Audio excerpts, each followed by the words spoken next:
Alright guys, BLM here, back, another live stream. I love it, like, every single time I'm trying to get the stream on time and I just like somehow end up getting like 10-15 minutes late every single time. Whatever. Okay, I'm trying to get everything sorted real quick. I think we're good. Alright. So let's continue on with this. Yeah. Survivor's I was actually really underwhelmed with it, to be honest. Like, I came into this thinking we were going to get this, like, big blindside. Or not blindside, but, like, big vote, I should say. And then it's like, nope, it's just almost unanimous Josh vote. It's like, who fucking cares? So, I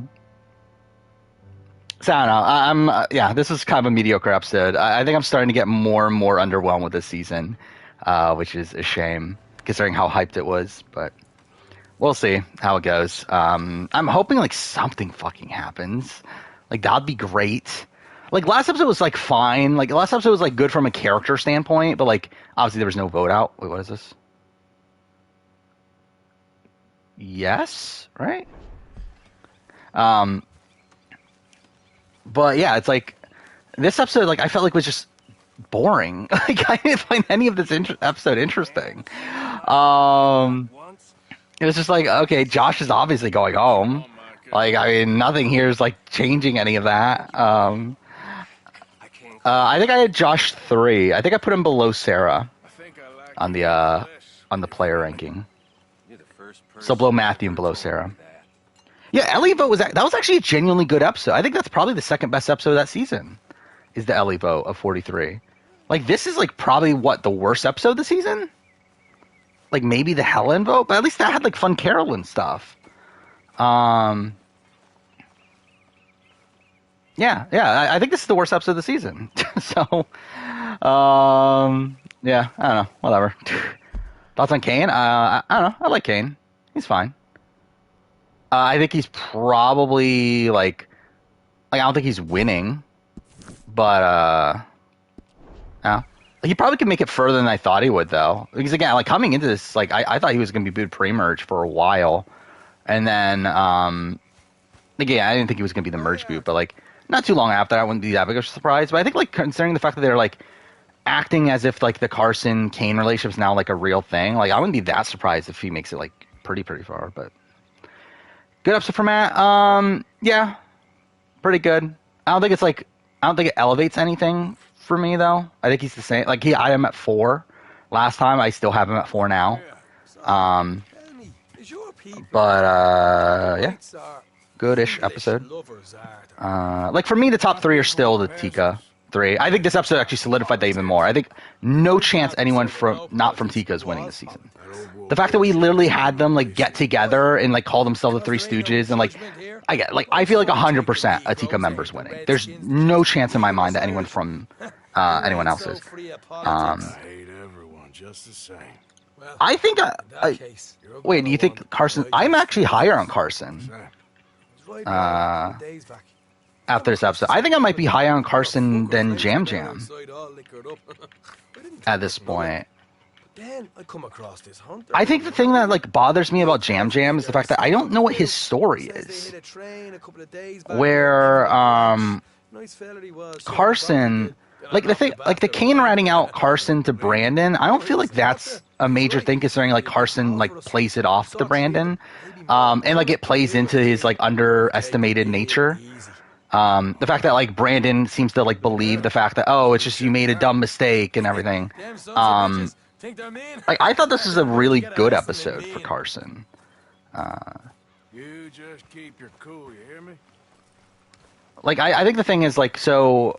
I think Carolyn's still number 1. I don't think this episode really changed anything. Actually, if anything, I think it actually made it worse. I actually made it better. I mean, because they could have portrayed her so much worse. Like she's out of the loop on the vote. She's the only person that votes for Kane. Like they didn't tell her that we're switching the split vote on the Jam Jam. Like they just let her vote randomly. It's like she was technically like she didn't know what was going on. And I feel like they could have like really dunked her in that. And to be fair, they did have the one shot of her like saying like "huh" when the third Jam Jam vote came out. But like, I feel like they definitely could have like further sunk her. Yeah, I feel like even then, like it still like kind of plays into this like storyline for her. So I still think Carolyn's one. I think Carson Jam Jam are very close to me right now. Where like before this episode, I was like, okay, Jam Jam 2, Carson 3. I think at this point they're like pretty much neck and neck. I don't know what the twist is next episode. I don't know. Like I get the sense that it's not. Because what he said that you're not gonna like have a say in who goes home or something, right? Is that what he said? But like I think like the commercial makes it imply that it's everybody that won't have a say. However, I feel like it's probably just one person. Like I wonder if it's like, okay, the person that's last in the immunity challenge doesn't get the vote or something like that. Like could it just be something dumb like that? Yeah, there was like a minor like twist announcement, and like Jeff says something to that nature. I mean, Kane wasn't high to begin with. Like, I think if anything, I actually am probably higher on Kane through this episode, just from the fact that at least he's there, at least he's getting content in the merge episode. But like, I mean, at the end of the day, like he's around the same. Like, I think my power ranking stayed almost exactly the same. The only thing that changed is I have Lauren at the bottom now, just because like, who is Lauren? Like even at this point with Erica, like this is where she like really pops in the edit. We still don't know anything about Lauren. The only content she got from this episode was her like saying that she has an extra vote. And like even then, we didn't even get to hear her perspective of that. We just got to see her saying that she has an extra vote. So yeah, I don't think Lauren's winning for sure at this point. I think I have Danny next, right? So someone moved. Oh, Jamie, I moved up a spot just because again she was there, she was on the show. At least there's that. BB Can's been boring. Yeah, I found this week of BB Can pretty boring. Mind you, it's like we do have like a pretty solid like power structure set up now, which is interesting. But like again, the actual vote off, it's like again nothing interesting going on there. I also think this could potentially just turn into a steamroll, which would also be kind of boring. So, I don't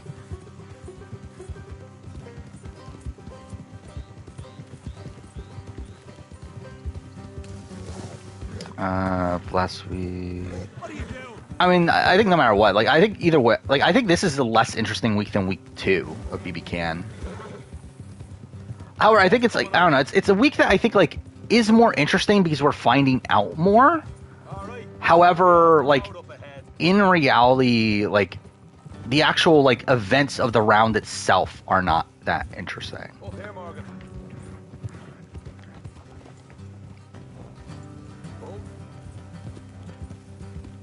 Yeah, Dan's going home this week.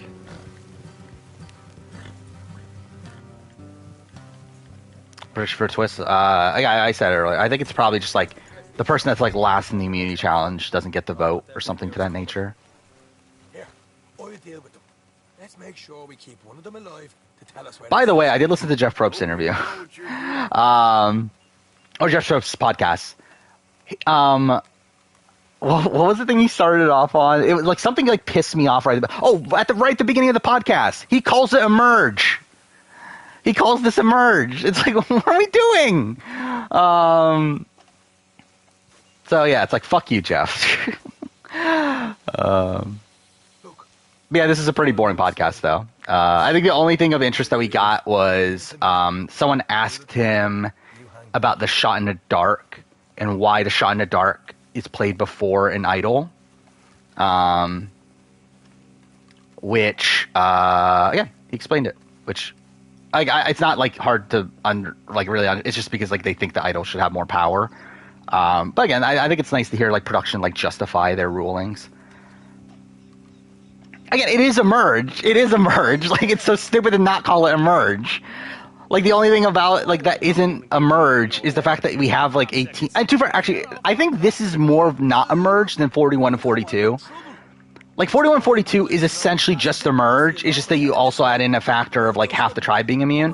Where like this, at least like there's no individual immunity challenge. Like you're still not technically playing as individuals yet. So like this, I think is less of a merge than like 41, 42, but it's still a merge though, isn't it? I mean, Josh's game was never good. Like, what are we talking about? Like, it going downhill so fast? Like, it was never good to begin with. Like, he was on the bottom the entire time. Like, even in the Claire vote, he was talked about as the backup. And the only reason he seems to stay there is because of physical strength. Like, I don't think Josh ever played a good game on this season. Still got more inside. Come out with your hands up. Saints Row's terrible, but I'm done with it, thank God. By the way, I did say I was going to start my Pearl Islands rewatch. I've literally got the premiere watch, that's it.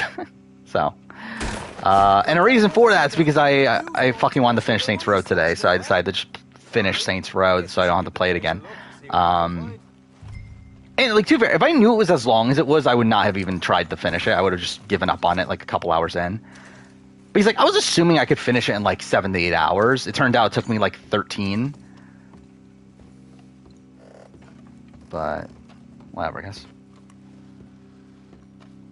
All-Star Battle. Again, I'll have to wait a little bit. What am I doing right now? Wes expecting a kid? Well, good for him. So does that mean he's not on well, I guess if it's just now, I guess. Either way. Because like, isn't he expected for USA 2? By the way, USA 2 cast is going to come out by the time of next stream. So that will be interesting. Which, as of right now, I believe like the speculation is that it's going to be a MTV versus CBS season. Just like, what the fuck are we doing? Again, like, it really feels like at this point they're like, are they just trying to make like the Challenge USA just an MTV show? It's when Devon's not on USA 2? That's interesting. Who is on it then? Because I thought Devon was like one of the biggest locks on the board for me.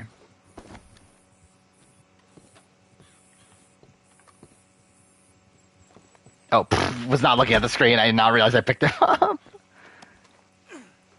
Yeah, I did see Zach from, like, MTV Zach is likely. I believe the speculation is Bananas, too, right? Which, that's not shocking. But I don't know, it'll be interesting to see who they pick. I mean, Gamer did say they like dropped a whole bunch of good people, which again, like it's Gamer, so you never know if that's actually fully true or not. Because I think no matter what, Gamer's like just trying to hype things up to like essentially be anti-production. But so Devon's on a different show. Interesting. What show is that though? Be Bayonetta Origins? I thought like didn't you start playing that a while ago? Your favorite Bayonetta game? Isn't it like a radically different game though? But I don't know why I'm picking up these bodies. I'm just like not paying attention. I'm just like picking up these things. Cole. So Cole's on a like he just did Bachelor in Paradise, right? Like he's really doing like 2 shows back to back. Now Liana. Yeah, Tori I knew also, and then Zach and Johnny. Okay. Yeah, Jonathan's confirmed to not be on, which is surprising. Yeah, Heidi, I was hoping for a bigger merge episode where I talked about this in the mid-season power rankings. I think there was at least a semblance of Erica potential with Heidi, where if she had like a big pop at the merge, I think like because like she has a storyline set up, like her entire premiere is based around her being underestimated. And it's like I feel like if they followed up with that on the merge episode, I'd be like, okay, she's back into like full on contention, but like I guess not. You know, what does it want me to do? Cole's the most dominant challenge performer of all time. Yeah, in terms of like number of challenges or percentage of challenges. BJ, he essentially wins. He wins all the pre-merge challenges, right? And then he wins immunity. Is it the merge or is it the following round? Or is it both? I don't remember anymore. But anyway, no, because Desi wins the merge one. So he wins the second immunity challenge. But anyway, yeah, it's a very, very good record. Oh, Chanel, not Liana? I kind of would have rather had Liana, I think. than Chanel, but Chanel's fine too. Tori and Devin got nominated for an MTV award. I did see that. I didn't see what award it was, but I did see that they got like nominated for something. Which, good for them, I guess. Where'd I put my horse? She's friends with Queen Marie, thank God. Because we're definitely getting Marie Rhoda back on this season. Friend argued with you because she thinks Vati was a complex try in 42 while it was Taku. Yeah, it was Taku. I think at the time it's between, like, I think if watching it live, I remember it was like between those two, where like it definitely wasn't Blue Tribe. But I think like now in retrospect, like you can definitely say, okay, yeah, it was definitely Taku for sure. And like, too fair, I guess you can actually like I think it is Taku. It definitely is Taku. But I think like at the time that it was airing, though, it was definitely like a bit more up for like contention. This is the Devon show. What is this? The Boss.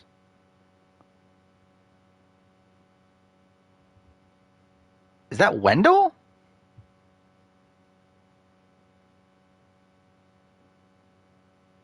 Oh wait, Tech is on it too? Yeah, and Joey from The Circle. That's like a really random... Why are we getting so many like random reality shows nowadays? Of like, random reality shows of people from other reality shows. Like, why is that just like a common like thing nowadays?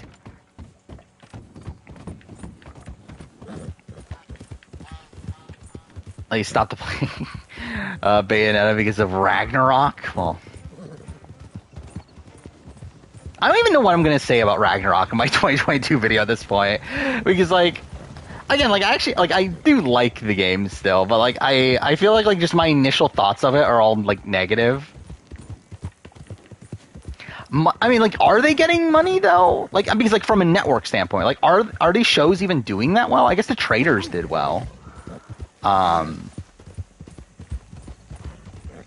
But I don't know. It's like, is this really like that successful? Because like Challenge USA didn't do that well. Like I think it barely got another season.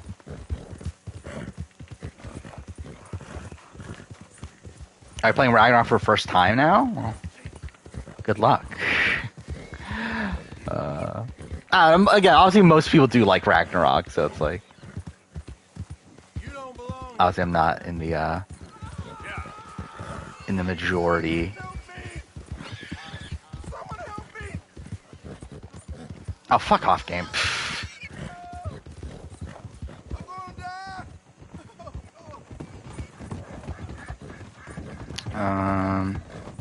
Second Atreus section? Yeah, I do not love the Atreus. Like, again, it's a weird thing where it's like the Atreus sections are technically the main game. However, like, it doesn't feel like it. like the actual like core plot is the Atreus sections. Like the Kratos sections don't mean anything. Like the majority of it is just filler. That it was there just to like have Kratos in the game essentially. Because they weren't willing to commit to their actual plan of killing off Kratos at the beginning. So they decided to keep Kratos around and they have to create these like BS things for Kratos to be doing. And also it's like the Atreus stuff also just feels like it's like boring but also like rushed because like all the stuff is it's essentially like development that should have probably happened over the course of 2 games, but instead it's all happening over the course of 1.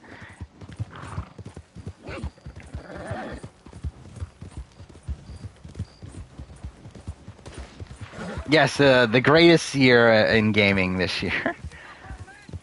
I mean, when Saints Row is the third from the bottom on my my year in gaming list, like this is such a great year, obviously. Where I do have I'm in Love with Your Grandmother at the bottom, obviously, and then I still have New Tales from Borderlands below Saints Row. Because like at least Saints Row, there's like good things that could be there, It's just that none of it's like executed properly. But like there's like good ideas. While like with New Tales from Borderlands, there's like nothing good in New Tales from Borderlands. Like it's just all bad while also still having like the really terrible writing, and like really cringy humor. Opinion on Agraboda, she's fine. She's good for what she is. I mean, I don't have like super strong opinions on her.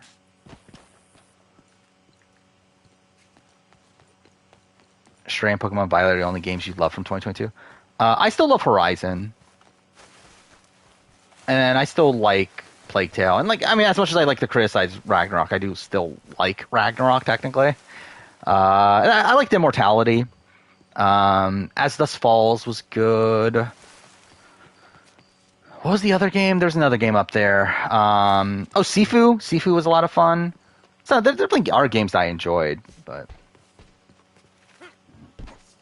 I have no clue what I'm doing in the game right now. Isn't it somewhere in the back, the person I have to talk to?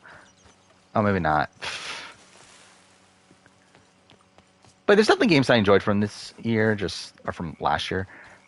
But I just also played like a decent amount of shit games too. Right there.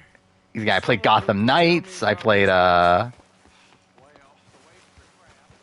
mean, Lego Star Wars isn't like actually bad. It's just that's not really like a game for me. I feel like there's another game though that I'm forgetting. But anyway, I assume the jury starts now. By the way that Jeff talks about it, I'm pretty sure the jury starts now. And we are at. Wait, no, where are we at? We're at 11, right? Yeah, so the jury should start now.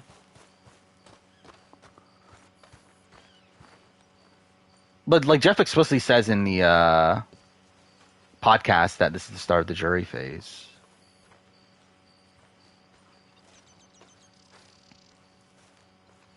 Who am I voting for? Stockwatch? I forgot. I went all in on Daniel, I believe. Obviously, obviously the buy of Claudia did not go well. But oh well. It's also funny considering like it would have probably still been better had it not been for that daily that came out the day of the Stockwatch, where that like really made her go down. But oh well. So I think I dropped to like 400 something place when I was like in the top 100 before. So, but I think it's Daniel or Kuzi, right? I don't even think it's a risk to go on Kuzi. I think Kuzi's like a decent buy.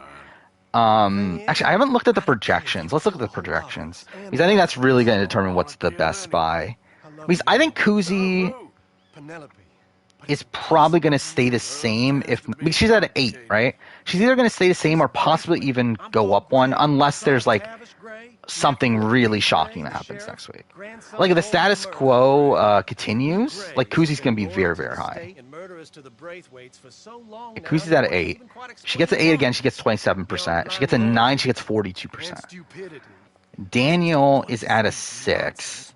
If he goes up, he's already getting more than Kuzi at 33, which like I think for sure he'll go up to a 7. Like I'll be pretty shocked if he doesn't go up to a 7. The question is, can he go up to an 8? I don't want to get involved. Gang feuds seems unseemly. So essentially, I guess it's really like I think I'm still gonna go in on Daniel, but I think Kuzi is probably a likely best buy. But I think Daniel's probably the safest one right now to go on. Because like literally no one's talking about taking Daniel out. Everyone wants to go to the end with Daniel, like end game, I should say, with Daniel.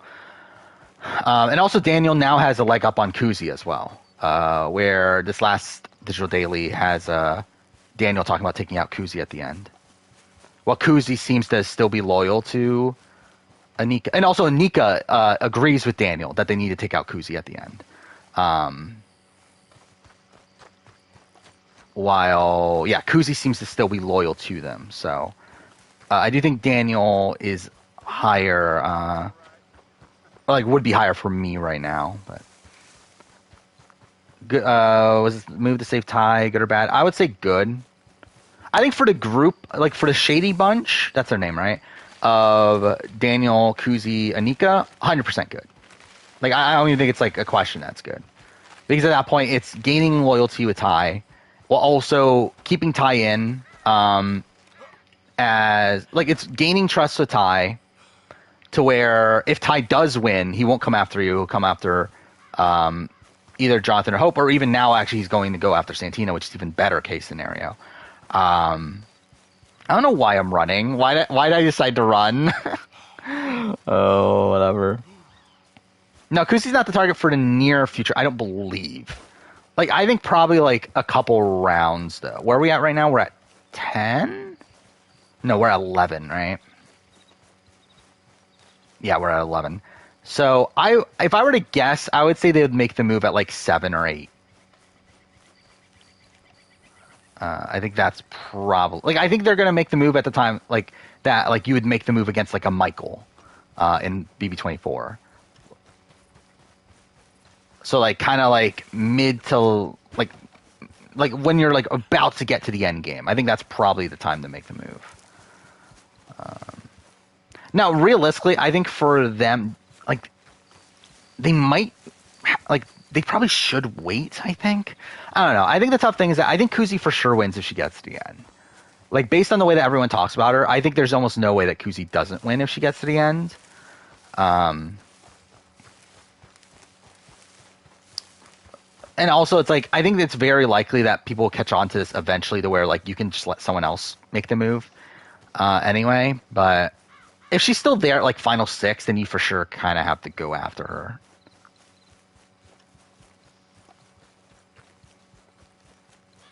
her. Jonathan and I integrating Santina into the structure is detrimental. Yeah, 100%. I don't know why he doesn't either. It's like, I mean, it was Hope and like Jonathan that seemed to be like that put this group together, right?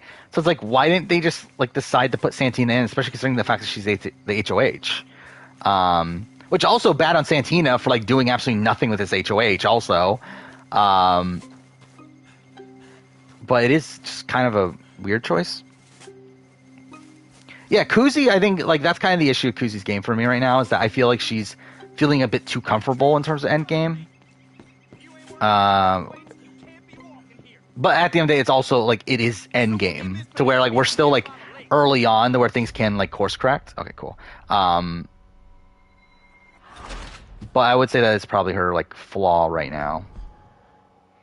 I haven't finished the deep dive of George yet. I'm what am I like? I think an hour and a half away from the end or so. But it's interesting. I mean, like, it's a lot of it does feel very self-congratulatory, which to be fair, that's kind of what you should expect from George. And like, I don't know, there's certain parts in like the pre-merge that do feel like a little bit of revisionist history. But I think like most of his stuff in the post-merge seems accurate. And also like I do find it funny like how harsh he is on people like a Sarah and like a Fraser. These people who like didn't know the game that much.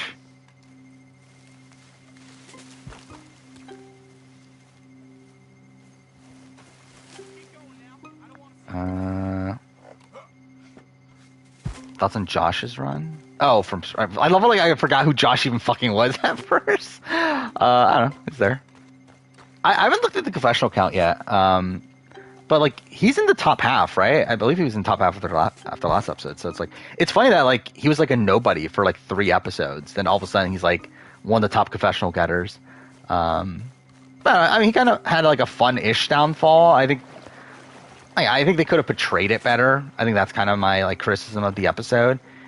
Is that it didn't feel like that grand of a vote off. Like it just felt like this kind of predictable thing. To where it's like we don't even like hear like Josh and maybe it's because like Josh wasn't like super confident, but like I think it would have been better if this was like a Chris Noble vote off. Where like the entire episode is dedicated to like, oh look at this idiot.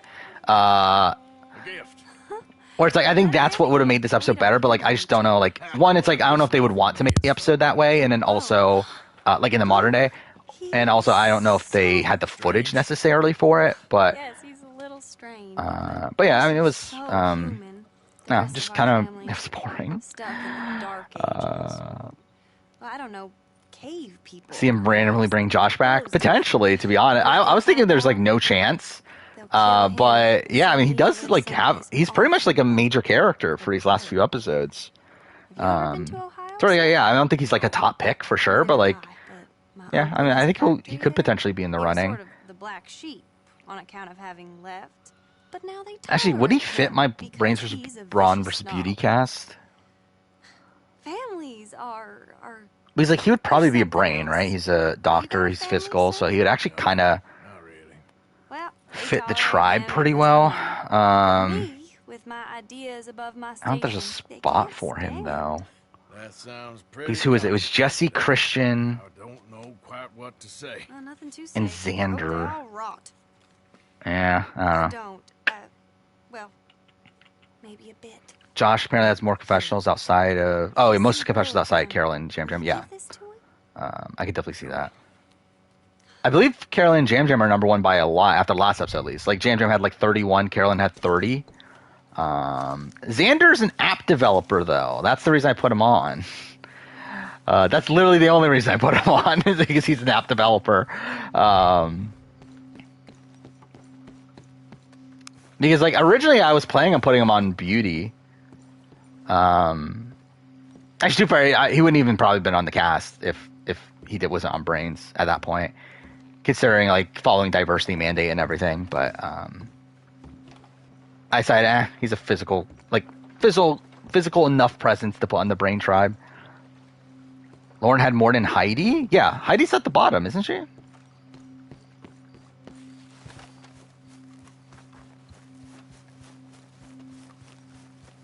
Which guys are on Beauty? I'm trying to remember.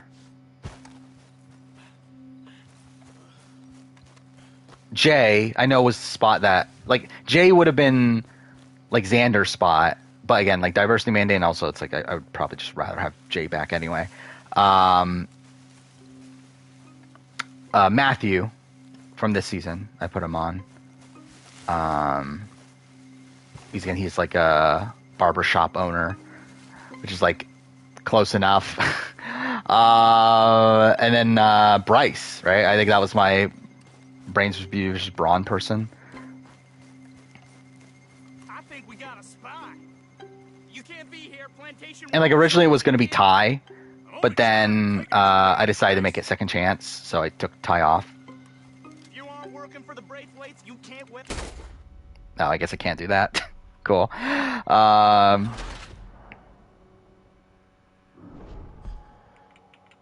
be honest, Jay is probably the person I'm like the least secure about there because like I mean, is he really what makes him Beauty? I guess. But like to me, it's like he didn't obviously fit Brains, and then like yeah, Braun. It's like I don't know. He's like of this like surfer bro sort of archetype. Like he's probably like one of the least like physical of those. To where like he's not. I mean, like he's obviously physical, but like I mean, he's not like the biggest challenge beast on Survivor. To where it's not like he's this like Ozzy that wins like 5 immunity challenges. Like he only won like what 2. So it's like, well, I mean, I guess a surfer guy that isn't like the most physical guy in the world is probably good enough for Beauty then. I did consider Devin, but I decided not to, just because I don't think Devin wants to play again. And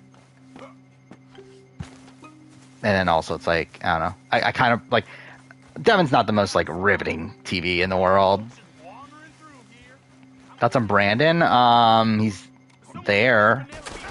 He's fine. Cool. I think this episode was like at least he was there. At least he was getting content. I think they're setting up this like rivalry with Kane, which don't really know who's gonna like. It doesn't matter who's gonna win it, right? Like it really doesn't. By the way, also the fact that we got like no reaction from Ratu on Matthew's quit, I think it's pretty telling that none of these people are winning. Like I think for like Carson, who was on that tribe, it's like excusable at least considering it's like and he's like originally from TK and everything. But I think like all the original Ratu members, like yeah, this is the death knell. Like they're definitely not winning.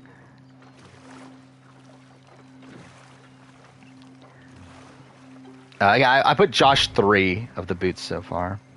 I like the merge buff color. again, black with like a red outline sort of thing. I kind of like it.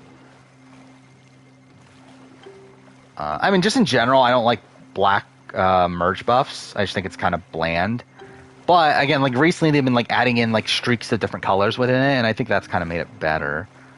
Maddie has the highest average confessional. Does she? What's her average confessional count? I mean, what'd she get in episode 1? I didn't feel like she got that many.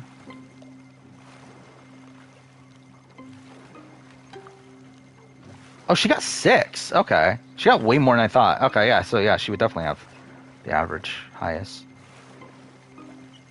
I mean, that's not uncommon for the first boot or second boot to get like the highest average confessional count, obviously because they're in less episodes.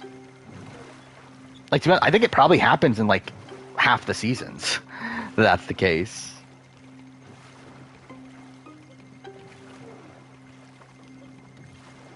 Was it logo gives the? Oh, I didn't even think about that. The contrast of the logo on it. Stacy from Borneo, greatest player of all time for creating First Alliance? No. In the same way that I wouldn't say Richard Hatch is the greatest of all time for being like the first winner or anything. That's a World Championship episode. What happened again? Oh, Grant. Yeah, Grant left. That was sad. Ish. I don't know. Kind of mixed opinions on Grant as a whole. But, weird conclusion to the episode. I will say I kind of love Danny and Sarah on this season though. I'm just happy that like that someone's like not just falling in line with the vets. To where I don't know, at least they're fighting back. Oh yeah, I forgot. Yeah, Survivor Quebec started, right? And yeah, supposedly it's good. Problem is I have no way to watch in English right now, so not gonna bother. But yeah, supposedly it's like feels like good old school Survivor according to people. So yeah.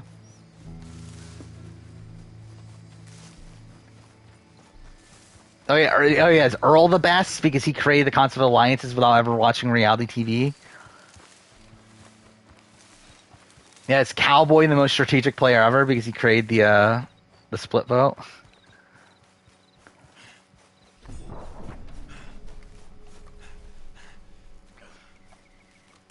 Kane's gonna find an idol and become a legend. I mean, Kane was in the preview, wasn't he?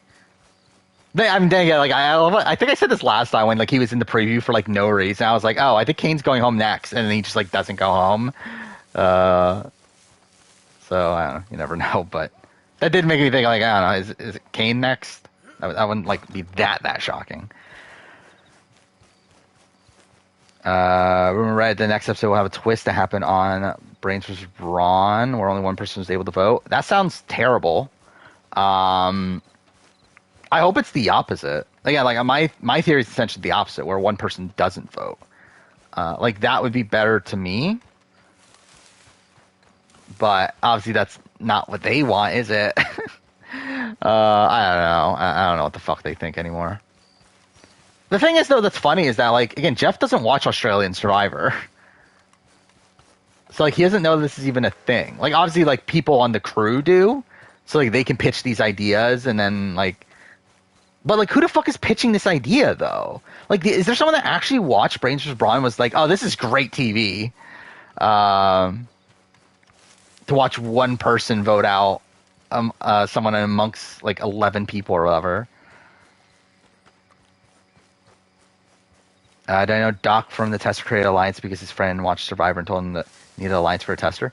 That one surprised me. I thought it was like just Doc had watched Survivor instead of the fact that a friend of his had to tell him.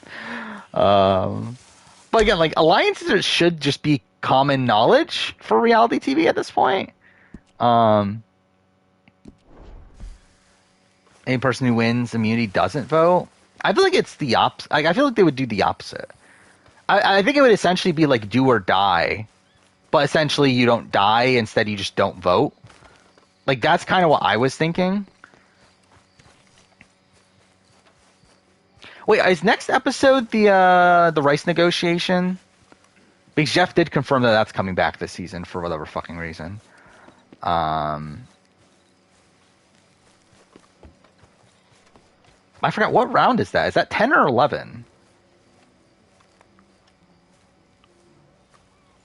But either way, like that's coming back too. So, like maybe they like play a twist on that, where like, oh, if you sit out, then you don't vote. That could be a thing. Is it final 11? Maybe that's what it is then. Maybe it's like the rice negotiation, but if you don't, if you sit out of the challenge, you also don't get to vote, which would be bad still. But it's not as bad of just one person voting. Yes, I definitely know that tribe from Survivor Quebec. Everyone that competes in the challenge can't vote. That could be an interesting thing too, though. I don't know. I feel like, but then like, what's the point? Like, because then wouldn't you want to sit out to get rice? I feel like it would be the opposite. I think it would make it so that the rice negotiation's tougher. What do you mean? What, we've had it 4 times now. What do you mean? Was rice negotiation? It's a have you not listened to Jeff's interviews? It's a staple of the new era. That every final 11, I guess it is. I forgot what round it was. But I guess every final 11, you have to negotiate for rice from Jeff, and have to have people sit out of the challenge to get rice for some reason. That'd be funny if Angelina if they've actually brought out Angelina one of the times.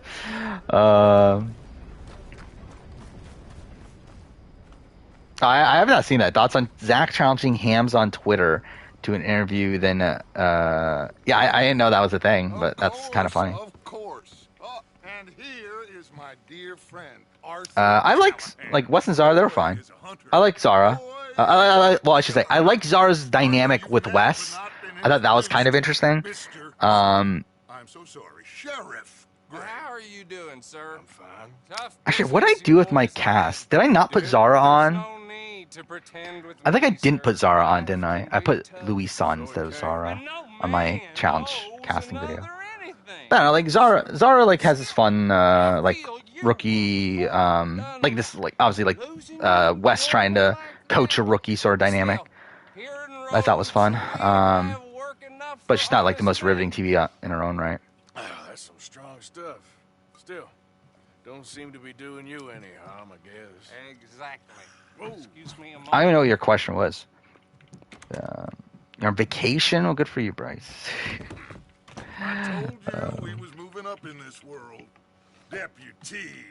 You have finally lost your mind. I felt like this is just kind of a weird way to lose Sean A. Good honest thieves like us. We're bound to be morally. To be honest, it probably like helps her legacy. Sheriff Gray. To where like she had a solid run here, and like the fact that she doesn't even formally go home, probably like preserves her like legacy of like still like pretty much being undefeated for a while. I literally haven't seen your project. By the way, something I have noticed is that there are points where like I'm looking at the VOD, and then I see like comments that like I just never saw when I was live. Like I don't know if it's just like it doesn't show up for me, or if it like I just like legitimately just didn't see like a whole bunch of comments. Like I don't know which one it is. There's like many times where that happens, where I go back to the VOD and there's like a whole bunch of like questions that I just like do not remember ever being there. And like not even like at the beginning of stream, because like I think at the beginning of stream I do miss out on a lot. But like I'm talking about like mid like 2 or 3 hours into stream, and like somehow I'm just like still missing some things. Yes, I think he's learned his lesson. Car crash into the outdoor. Wait, car crash into outdoor garbages in your school today? Didn't you also say like something else happened at your school before? Why is like all these things happening at your school? Worst edited U.S. Survivor season? This is a dangerous business, but follow my lead and you'll be just fine. Sure. What is the actual answer? Archibald wants to remind us he's Is it? in charge. I don't know. Is it 41? Of course. Who else would be? Like 43 is like bad, but I'm like, And I put in a very good word with the sheriff on I don't know. I think like 43 is like a season that like it does some things good, but then it also like completely drops the balls at certain other things. I'm pushing for the road Um, myself, but that's by the by. To where like, but I think 43 would probably be in consideration. Moonshiners.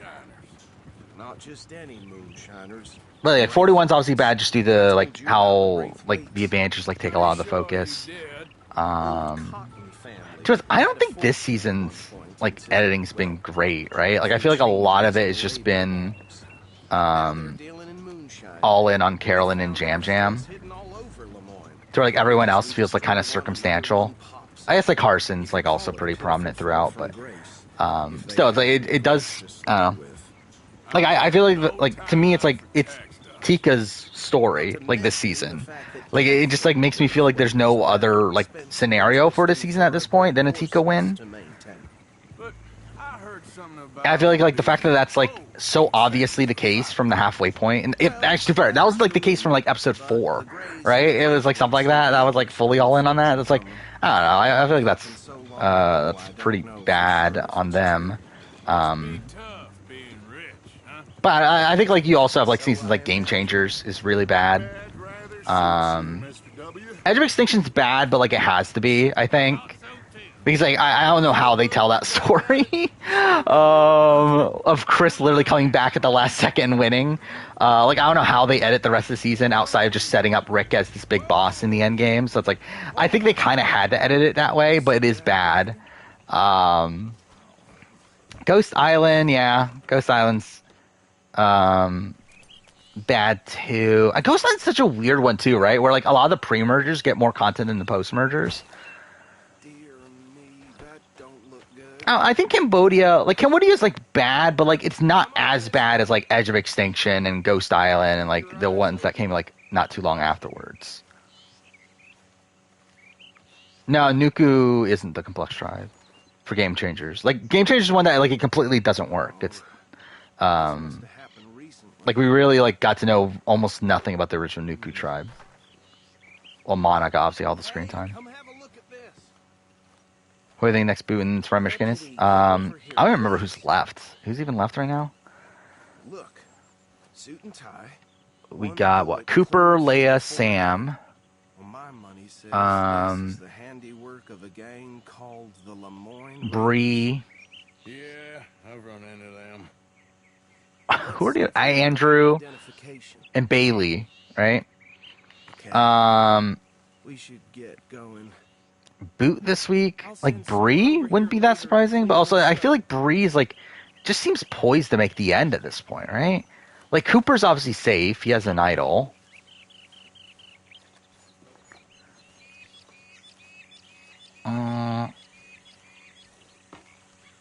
Like I still think Leia's gonna win. It could be Sam.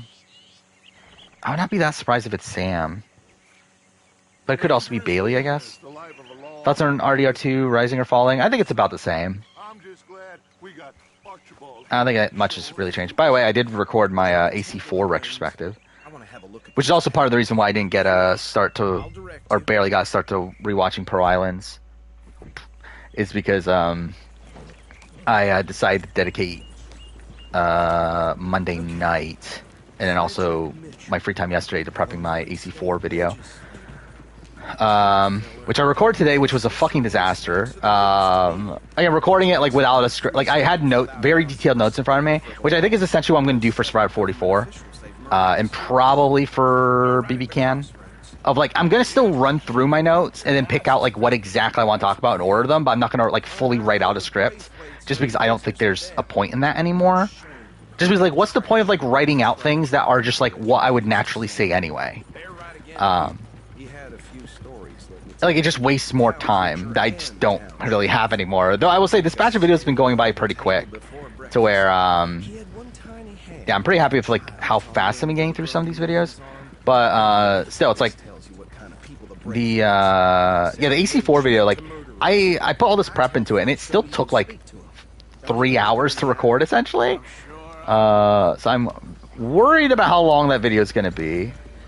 Because like I planned on it being around an hour, but the fact that there's 3 hours of audio, like it's probably closer to an hour and a half, if not more, which is a worry. But also I feel like there's probably enough mistakes there to maybe it'll be less, but we'll see.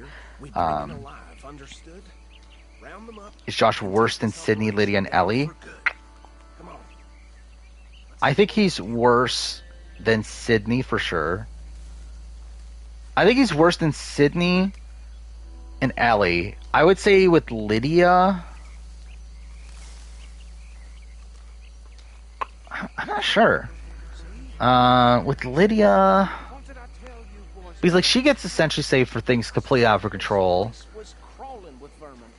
at the Jenny boot. Josh essentially gets an idol. But then he was swapped through to begin with, but also he would have gone home if he went to tribal. Also, like, we're Soka going to tribal again? I guess that's the question. I think I would have Lydia lower. I think. Nah, but then again, like Lydia had more prospects in the game though. Well, like Josh like had nobody. Oh, we're at this mission. I didn't realize we were this far. Yeah, I think I talked myself into lower. I think he's probably the lowest of the new era. Remember what he said. We need them alive. Let's just knock them out. Oh yeah, my Last of Us video is 6 hours. That video is done. My Last of Us retrospective.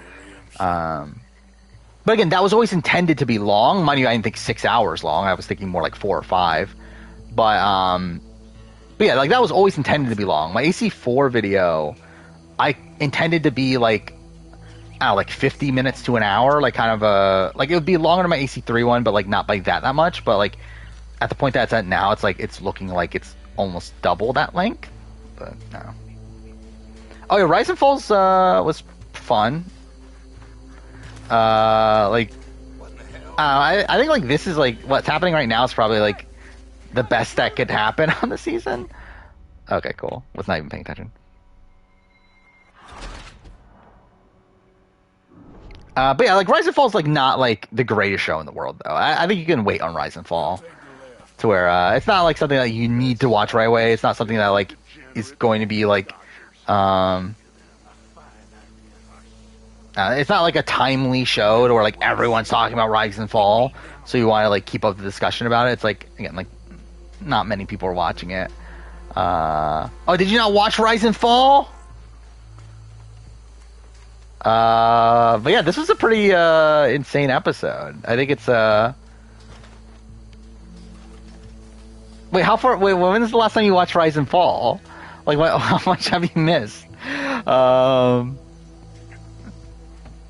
Because it also like plays into what happened in the previous episode right before it. You haven't watched since Rachel went home. I don't even remember which one's Rachel. Are you talking about? Oh wait, Rachel, the one that's like in. She didn't go home, right? She went to the thing. What do you call it? The like she became a grifter or whatever.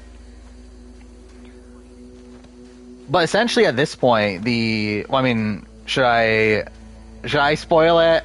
All right, spoiler for Rise and Fall. Too far, if you haven't watched Rise and Fall at this point, you're probably not going to remember this anyway.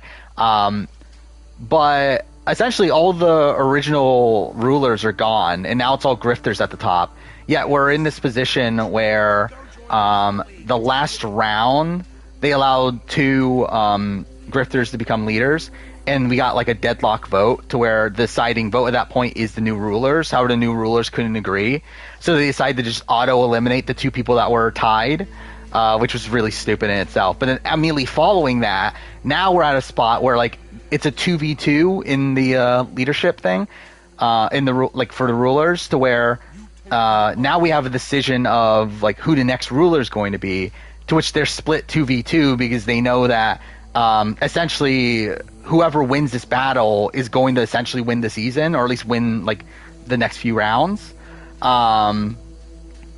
So like they're not going to agree, And then, like, it gets to the point where production's like, well, if you're not going to agree, then we're going to take away money from the prize pool. So it's like for every minute that they don't agree, they take away $1,000 from the prize pool, and they lost like $10,000 and already, and we got to like the cliffhanger for the episode. So yeah, it's like some pretty insane stuff. I thought this last episode was like really, really great. For like what's been kind of like a very average show up to this point. Yeah, I still have Carolyn, Jam Jam Carson top 3. I think I would still go Jam Jam 2. Just because I feel like there's probably more red flags with Carson, but I still think Carolyn's number 1 though. I forgot about Challenge Argentina. Like, I genuinely forgot about it. That did come out today, right? Or yesterday. Should I watch that or should I watch Pearl Islands?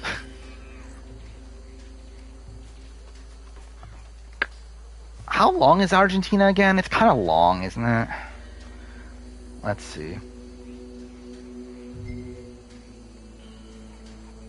It's subtitled, right? But the fact that subtitles is actually like worse, because that means I have to pay attention.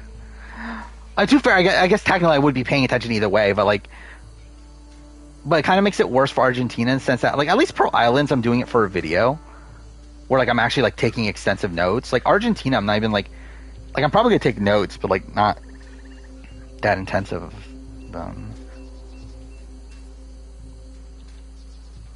Let's see, it is 15 episodes. Fuck. I don't know. I might watch it, but I don't really want to be honest.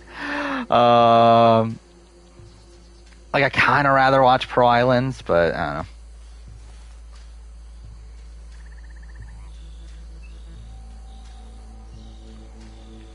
Actually, yeah, maybe that is what I should probably do. Is just watch Pearl Islands first, then watch the challenge. Yeah, I know it has subtitles, but I have to pay attention to those subtitles. But yeah, I think I will finish Pearl Islands first, just because like that video is like a lot more like it's coming sooner or whatever.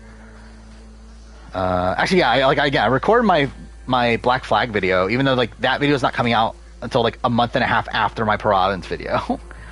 So I definitely should have done my Pearl Islands video first, but yeah, so I think I probably will watch Pearl Islands first. Okay, why is everything buffering on my end? Is it because stream's fucking up, or is it just my computer just got super slow all of a sudden?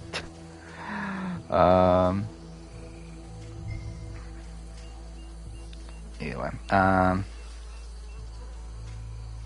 all Genius Netherlands episodes worse episodes from Genius? Yes. It's not even close. They're all bad. I don't even know, like, what is the best Genius Netherlands episode? I'm too far. I don't even remember Genius Netherlands good enough at this point, but wait, who am I supposed to knock out? It said knock out somebody, right? Oh, is there a guy over here that I'm supposed to knock out? Okay, cool. Need to rewatch 43. I probably need to also, I think, before I do my eventual season ranking next year. I think I'll probably try to rewatch 43. I'll probably try to rewatch every season I haven't fully rewatched.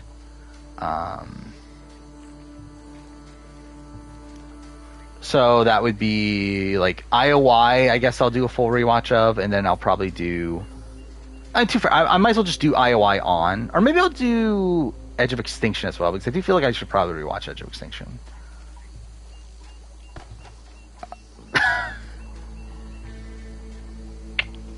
Yep. So stupid. Like, how do you not catch me? Well, I tell Jeff Probst the reason why he sucks. Probably, I think there's other people that'll do a better job. Yeah, I don't even dislike Probst that much. Like, I disagree with like a lot of things like a lot of opinions he has on Survivor, but like, I don't even dislike Probst in comparison to like most people that are out there. What's happening in this game? I don't know. Like, see, that's the problem. Me only paying attention like half the time.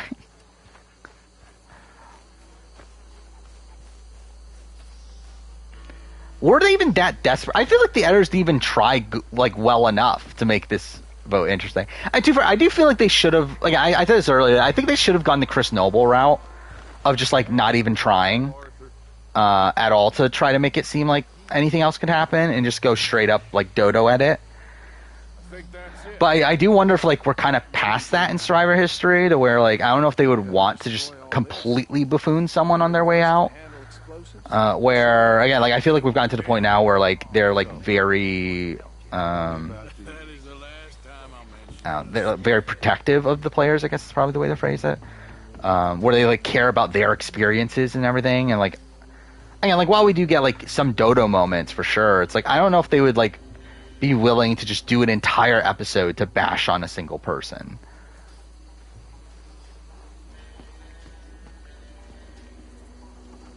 Yeah, no more Drew Christie boots, or a Roger boot, or yeah, Chris Noble.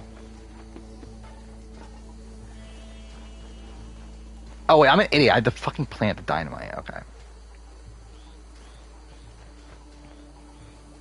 Upcoming videos. I don't even remember anymore. Was it mid-season power rank for BB Can is this Saturday?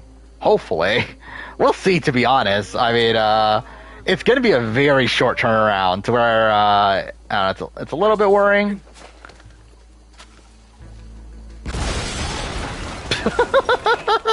That looks so stupid. But yeah, it's a very short turnaround where like I'm kind of worried I won't be able to get it done in time. Because like it's gonna be even shorter than like a typical like it's not even like I have a day to finish it. I literally have like half a day. Because I can't even like properly work on it until the digital daily is out and I know what's happening on that. Or maybe I'll just like say fuck it and like not even try. I don't know. Like not even try to go with the digital daily. Because like it's gonna be outdated by the time it comes out, right? Because like there's gonna be another digital daily by the time the video comes out anyway.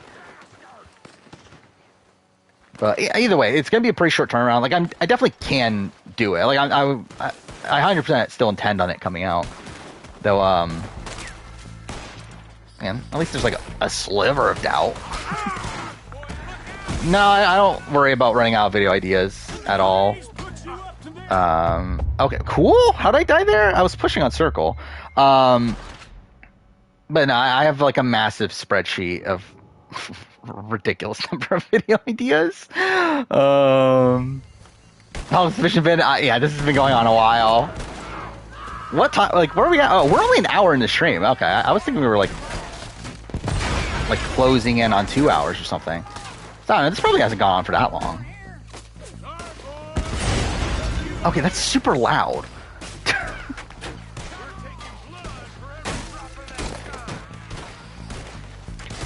Yeah, like that's kind of my issue is I actually have like kind of too many video ideas that I don't have enough time to do. Especially if I want to keep the schedule in a way that it's not like, because like the thing is like obviously like I make what I want to make, but also I do care to a degree of like trying to keep it like somewhat consistent.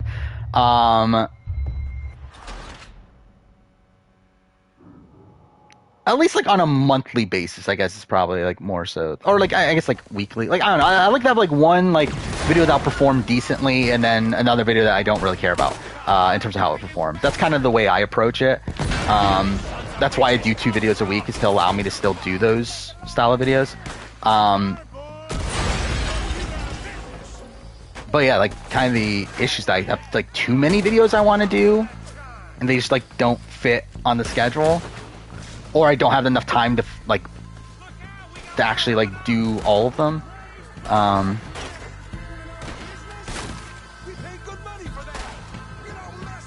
Things are getting noticeable that other Survivor YouTubers are running out of ideas. I mean, I guess it like quantifies like where are you considering running out of ideas? I guess is the big thing. Because like I've definitely done videos that I'm like, why the fuck did I do that video?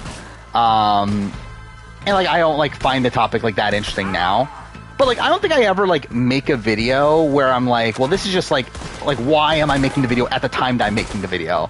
Like there's definitely like points where like, okay, cool. There's definitely points where like after I make the video, I'm like, okay, I definitely should not have made this video. But yeah, it's like I mean I think like something like the what was that video? I think like certain like what ifs I think are probably like the main points where I'm like, okay, these are probably like not the most like interesting videos in the world.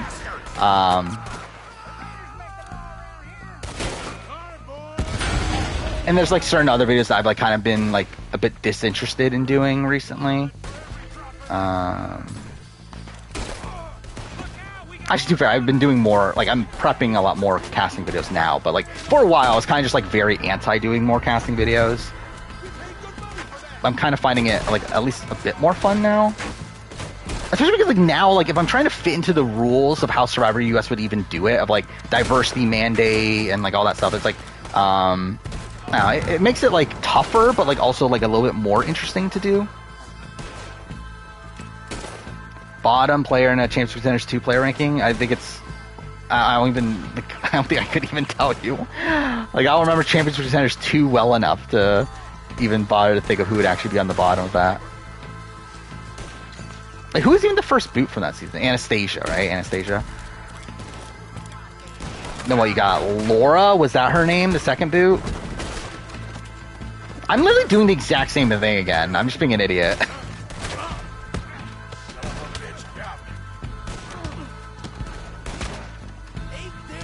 Why am I doing this? Like, I'm literally about to die. Susie then Nora. I mean, like, I think Anastasia is the worst from her tribe, right? And then, like, what is there to even say about Laura? Like, she was there. I mean, I guess really, what was there to really say about Anastasia? It'd probably just be Anastasia at the bottom. Oh, are those not even out yet? The Pixel remasters? I just assumed the Pixel remasters were already out. I'm surprised they aren't out already. But, I don't know. Ideally, I would like to play those, but I probably just won't really have the time.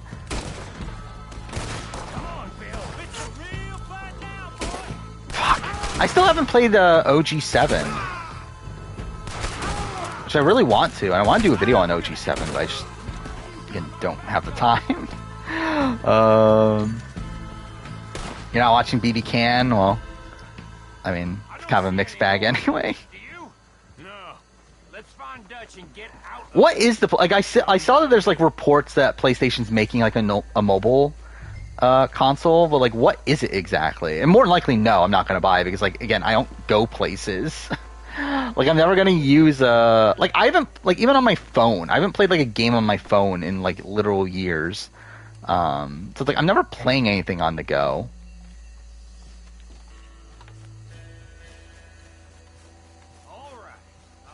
BB Can's kind of boring right now.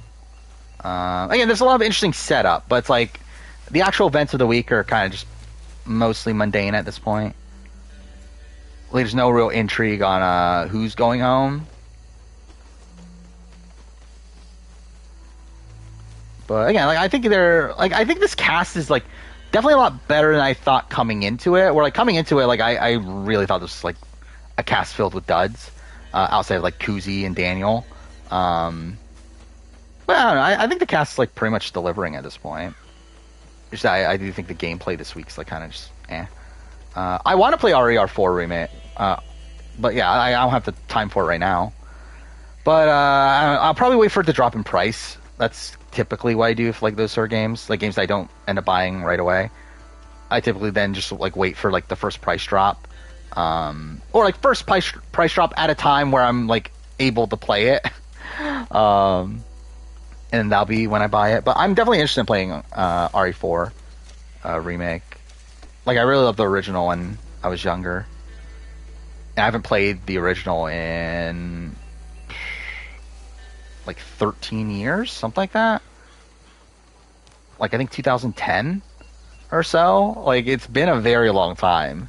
And what's funny is I even own it. Like, I own it on PS4. Like, I own all the Resident Evil games on PS4. Yeah, I haven't played any of the ones outside of the new ones. I just never got around to playing RE4, 5, 6, Code Veronica, Zero. And, like, I planned on doing a video, too, which is fun. Like, I planned on doing Resident Evil series ranking, and I just, like, never got around to it. And to be honest, probably won't at this point. Wait, what is the objective right now? Am I not allowed to get on my horse? I still love how I named the horse Rashika and I didn't even spell her name right. It's so stupid. Collab guy you were mad at last week's not too bad. Well, at least that's good. Oh, he's giving you Survivor Quebec with translations. Well, I guess that turned out pretty well. I'd be interested in watching Survivor Quebec if there's subtitles and stuff, but also it's like right now is like not a great time for me. Like, to be honest, I do regret starting Rise and Fall, where like I've been enjoying Rise and Fall. Seems like we failed. Even though, again, like, it's not the greatest show in the world, but like I've been enjoying it for what it is. But also, it's like it's a pretty big time commitment of fucking an episode 4 times a week. And thank God it's done next week. But like, it definitely is a decent amount of time that I probably like didn't need to waste time on right now. First vid on the game collection channels from 2010. It was some great content. I'm sure it was. But yeah, that's around the last time I played RE4 was around the time I started that channel. So. Only I didn't quite. Come on, you degenerate, no good. Oh, really? They use essays intro? That's kind of funny. Scum. I know you, Billy Lime. You've always been a... Is this I forgot. Is this the first season of Quebec? It is, right? On a land so stupid, a backwater. So yeah, I wonder how much like old, like I know the talk is that it's like old school Survivor, but yeah, I wonder how much of like the global like Survivor brand they're like taking from. Like I know like early SA took like a lot of music from like Survivor UK and stuff like that. I wonder how much of that's is being used there. Is it 5 episodes a week? Fuck off. I don't have time to watch another show for 5 episodes a week. Even BB Can. I'm getting annoyed at watching BB Can at this point. Like, I really don't want to watch BB Can episodes. Like, 3 times a week is like, eh. But, yeah. Because, like, what? It's also funny, too, because, like, obviously we just had Australian Survivor end, which means technically I have more time this week than I had last week. But still, it's like, I mean, again, there's 3 episodes of Australian Survivor a week, 4 episodes of Rise and Fall, 3 episodes of BB Can, the Challenge World Championship, Survivor 44, Survivor Michigan. It's like, there's just like too much shit. It's like, I don't have, like, I really like don't actually have time for all this. Like, the only thing that's like making it decent is the fact that like with some of this I'm able to like work on videos in the background while watching it, but like still. Well then, deputy. Who do you think is next to go? Yeah, I think Kane or Brandon kind of makes sense, right? I think that's kind of what this felt like set up to. The Brandon mentioning that he doesn't trust Kane. I'll see you back there. Like logically, it probably makes sense if it's Kane, considering Kane seems to be pretty disposable. But again, like coming into the merge, like I was assuming that we were gonna get this like underestimated coalition come together, and that they would where am I going? Is it back at? Oh, okay. Wait, what mission is this? Okay, I don't even remember what mission that is. Anyway, oh wait, there's another mission over here. I might as well do that. But yeah, I always assumed that this like underestimated like coalition would come together here. The like so like care like the Tikas essentially plus like I guess at that point it would be like Matt and Franny, like Kane maybe, like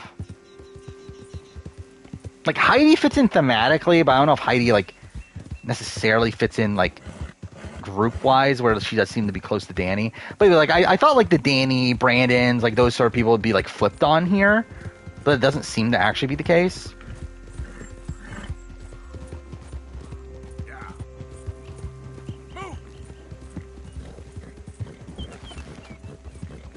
Yeah, Traders 2. That's when they. I mean, that's probably gonna be next year, right?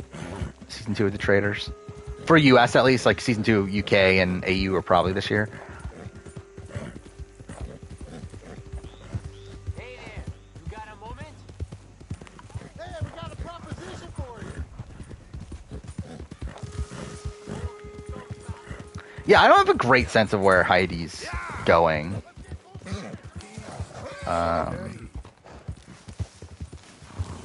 Where it's like, I assume far.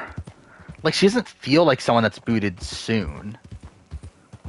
But also, it's like, I don't know, like, what her story necessarily... Like, I mean, I know what her story is, but, like, again, like, I was assuming that, like, there was a chance of it turning into, like, a winning trajectory, to where, like, it doesn't seem like that's the case right now. So it's like, I don't know, where's it going? Like, what is it doing, then?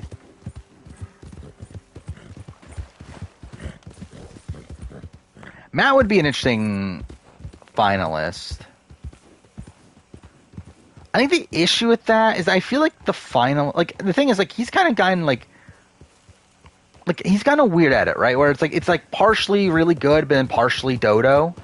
But I feel like if he was a runner-up, I feel like it would be like he would be portrayed very, very well at the beginning, and then it would just be completely dodo around now. I guess, like, to be fair, I guess it could still go all dodo. Yeah, I guess we'll have to wait like a few more episodes probably. If it even makes it that far. But no, I think Matt is definitely like the most. I think to me he's essentially the most likely winner outside of the Tikas. But it's like, it's definitely like a Tika member. I don't remember what this mission is. You got my money?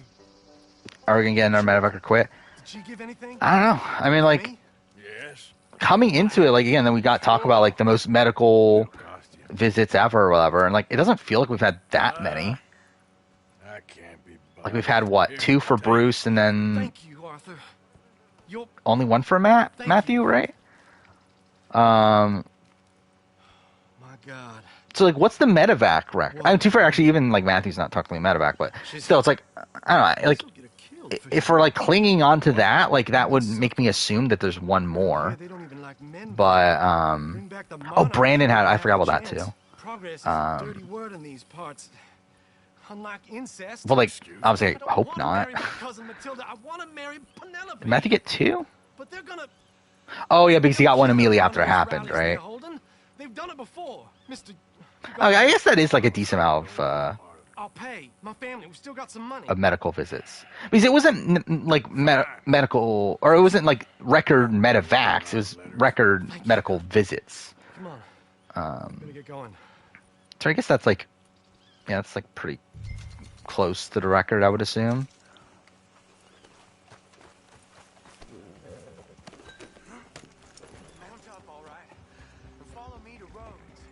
Was last week the craziest BB Can week ever? Probably not. But it was very good though.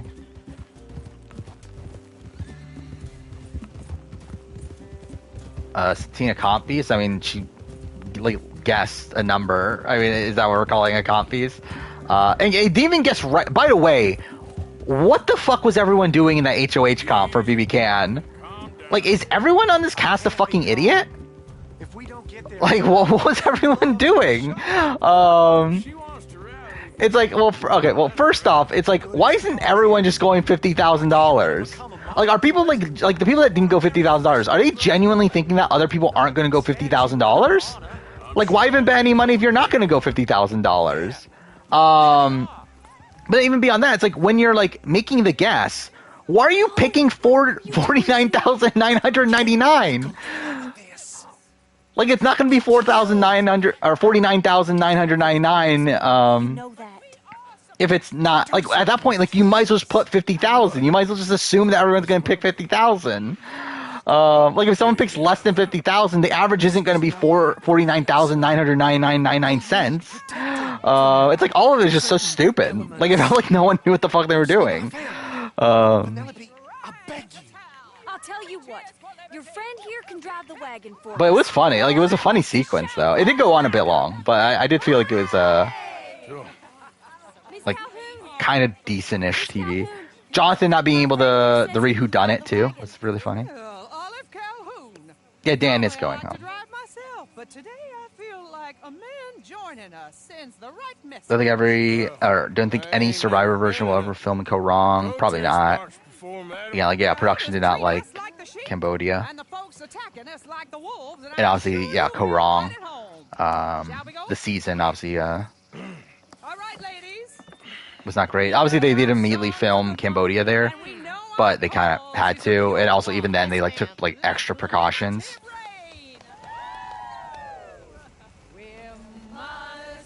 Oh, yeah, Dan's never gonna vote. Yeah, I guess that is the case.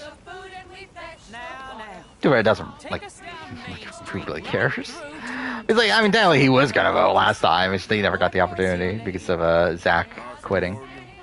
Very good, Mr. Morgan. Not too quick. Keeps forgetting about Survivor UK. I mean, you might as well. It's happening. We just don't know when.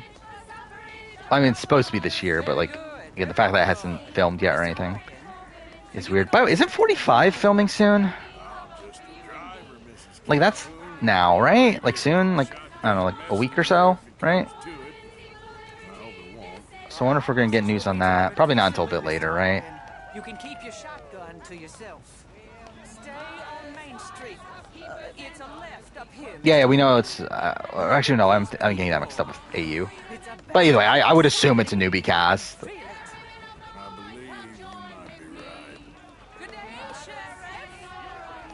But yeah, I believe now more sources are saying that AU is going to be Age Divide,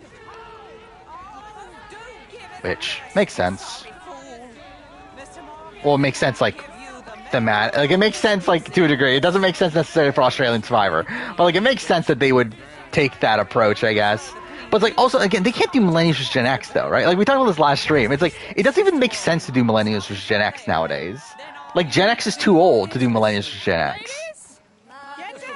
Like, I feel like you would do Millennials versus Gen Z or something. But it's like, how old is the oldest Millennial? The oldest Millennial is, like, in the mid-40s by now, right?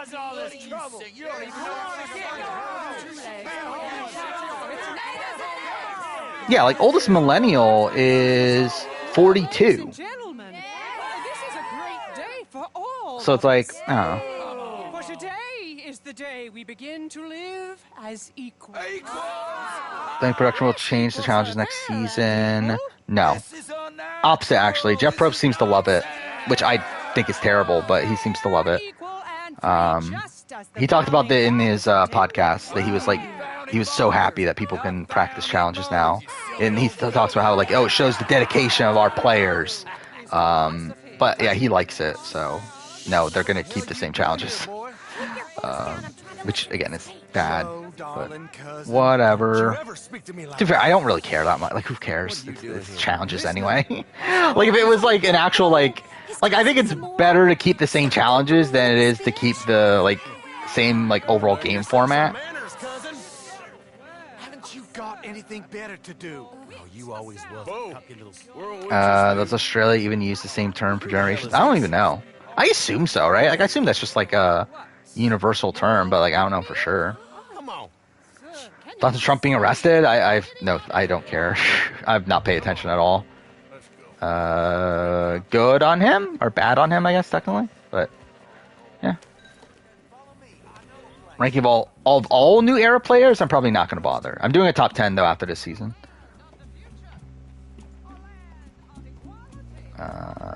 But and also I'm doing a ranking of every player ever in like a few years, but if I'm still doing YouTube at that point, I should clarify. But yeah, I don't intend on just doing all new era players. I don't know whether to take you seriously, Mr. Morgan.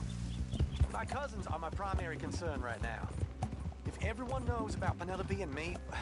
Everyone knows about Penelope and you. We're talking about race wars for AU. To be honest, like, that wouldn't be that shocking, would it? For AU to do that. I think it would from like a conceptual standpoint more so than the practicality. Like, I mean, like, I think it would be like, I think it'd be a situation where like I could see AU doing a theme like that. It's just that I don't think they would like AU likes two tribes. And I think that's like the thing throwing it away more so than like, oh, this is actually like an icky thing to do. Actually, and also Australia, like, how do you even do it in Australia? Like, are there even that many like that many like Hispanic people? Nobody died. Ain't that awful?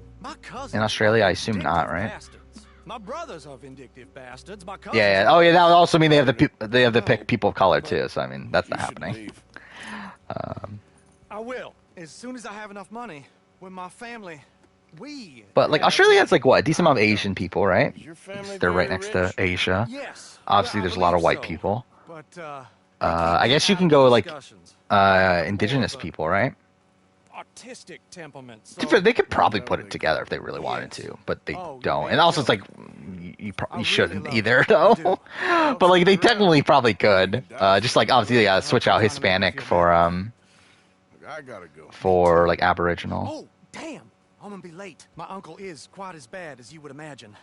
Here, your payment. Thank you. I wonder how far in advance they pre-recorded Jeff Probst. I don't know actually. That's interesting to me too. I assume not that far. I think it's within the week at least. I think. Because like I believe that they've like talked about like changing locations at a point to where like it doesn't seem like it's a thing of like, oh, they just like record all these in a row. Like it feels like there's actually time in between. However, the fact that like again Survivor's about to start filming, like that does make it kind of interesting. So it's like, is Jeff gonna be like recording these in the middle of the production of 45? Like that's gonna be kind of weird. But like I guess that's like not that hard to do necessarily, considering it's like two of the people, like it's Jeff and Brittany, right? That's her name. Like they're both obviously production crew. So they're on island anyway, and then the other guy's just a podcast guy. They could just fly him in if they want to do it in person. Even if not, then it's still not that difficult. Because I believe they have been doing it in person, right? Up to this point. I believe they've been doing it in Jeff Probst's house, right? That's like what I believe they've inferred that like they're recording this in Jeff Probst's house, which is just kind of weird.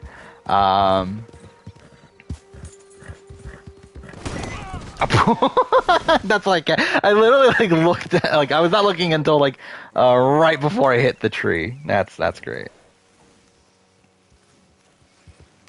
Bryce is blocked on Twitch for like how? Like blocked in general? He's right here. Or you mean like blocked by you? Or you blocked? Or he blocked you? I don't know. Most likely to go home next week? Yes, 100% Santina. Like, almost everyone in the house is targeting Santina outside of Hope and Jonathan, so. Yeah. And Renee, I guess. I guess we're assuming Renee is also. By the way, I don't get what's even happening with Renee. Like, it's still so weird. The fact that, like, they're so resolute and at least they were so resolute in thinking that Renee was the invisible HOH. And then after that, they were like thinking she won the invisible veto. And yeah, like now Claudia is like targeting Renee for like no fucking reason. It's like, this is all stupid. But again, like and they think that Renee and Santina are a pair, which is like not true at all from what we've seen at least. Instead, actually, Renee seems to be like upset at Santina. It's like, none of this makes sense. Like, and like again, like we're obviously working with a lot less information, so like we don't know everything here, but like still, like this seems idiotic.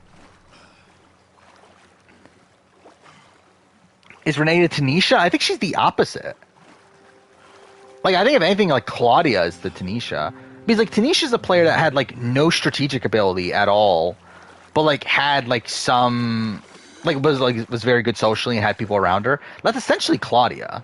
Like Renee is the opposite, where Renee has like nobody, but like she has. Okay, I actually died, but she actually has like some decent like game awareness. If 46 All-Stars, I think they will cast players before 30, probably. Or I think they'd be willing to. Will they actually? I don't know. But like, I think they would be willing to. Like, I don't think the thing of what Jeff said about it'll only be new era people, I don't think that holds. I think 100% they'd be willing to cast people from before. But again, I think we're at the point, though, where there's like so many people to cast from modern seasons. And they're just so much more likely to say yes and still be like fresh on the mind and everything, to where like, I like can like someone like a Spencer Being consideration, probably. Can someone like Malcolm, Suri, like those sort of people? Yeah, but like, would I expect them? Not necessarily. By the way, it actually helped me, didn't it? It put me right in front of the camp. Oh, this is the mission? Yes, Yeah, I Miss guess we'll do O'Shea. it.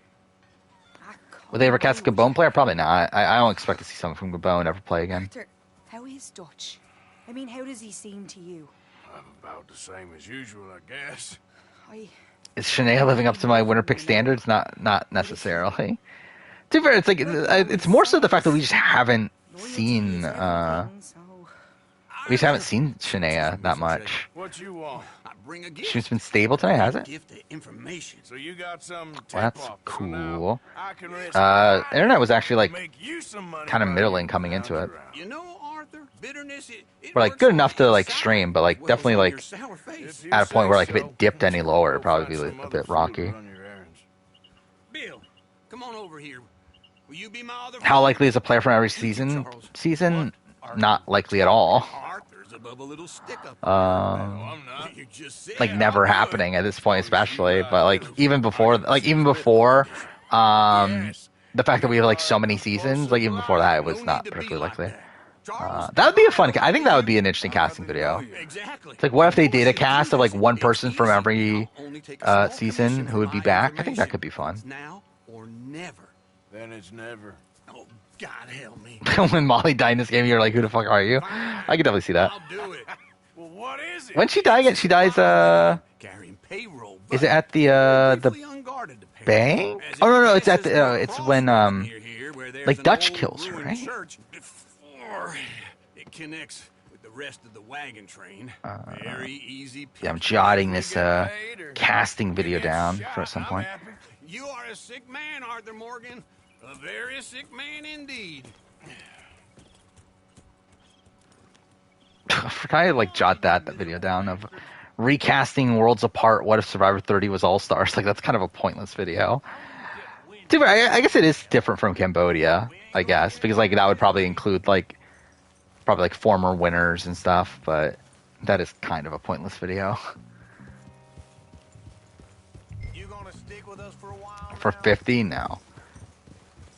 So, I don't even think we're guaranteed to get All Stars for 50. They could do a Survivor 30 thing of like, oh, we were thinking about All Stars, but then we realized it's just Survivor 30. I could see them doing the same thing. It's like, I don't know, like they don't seem to be that high on the idea of returning seasons. Where like I remember the Jeff interview from before the season. Yeah, like he seemed to still be all in on newbies. So what is you scoped here exactly? Well, I told you. There's a wagon with a You're cringing while watching Challenge Australia? Well, that's something. Okay, hold up here. Or not Australia, Argentina. But anyway, like I'm not actually even expecting to like Argentina, but Soon, Williamson. we'll see. Christ's sakes. I should be due any time now. Let's keep this quiet and clean. Yeah, like 50 is a pretty major one. Like 50 definitely feels like one that they definitely should do it for. See, gentlemen? Just like clockwork. But you never know. Like you never fucking know with this production team. Like you never know what they're thinking. stop the wagon! I said, stop the damn wagon! Who wins if they redo every season right now? So is that with the knowledge of the former winner, or is that just like within like the modern like landscape? I assume it's with the knowledge of the former winner, right? I did not mean to do that. I did not mean to shoot. Okay, guess we're doing this again. Knowledge of everything. Yeah, that could be interesting.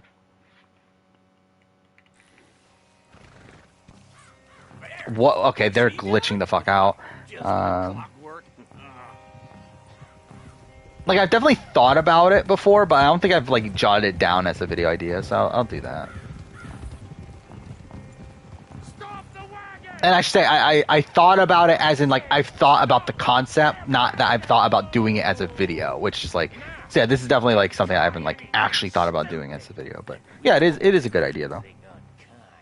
You know, boys, I don't want to get shot, but this is a mistake. I work for Cornwall. Rogue versus Wendy Cho versus Mackie versus Jacob. Who's the worst? So you know who doesn't? Probably Rogue. Like Rogue, I think is the person that I had the least amount of faith to ever making it far in any like season. Okay, did not mean to do that. Okay, why don't you check out around the back? I'm trying to find my spreadsheet. What was it? What if every season was redone? Whatever. Yeah, I'll rework the title later. But yeah, this might be for next batch of videos though. Anyway, Rogue and a coconut? I mean, a coconut would be like dragged along, right? Oh, I'm supposed to actually do something?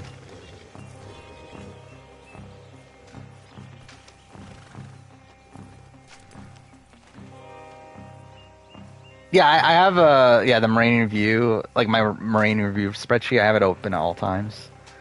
Problem right now is I have like 5 different spreadsheets open, but... Let's see what's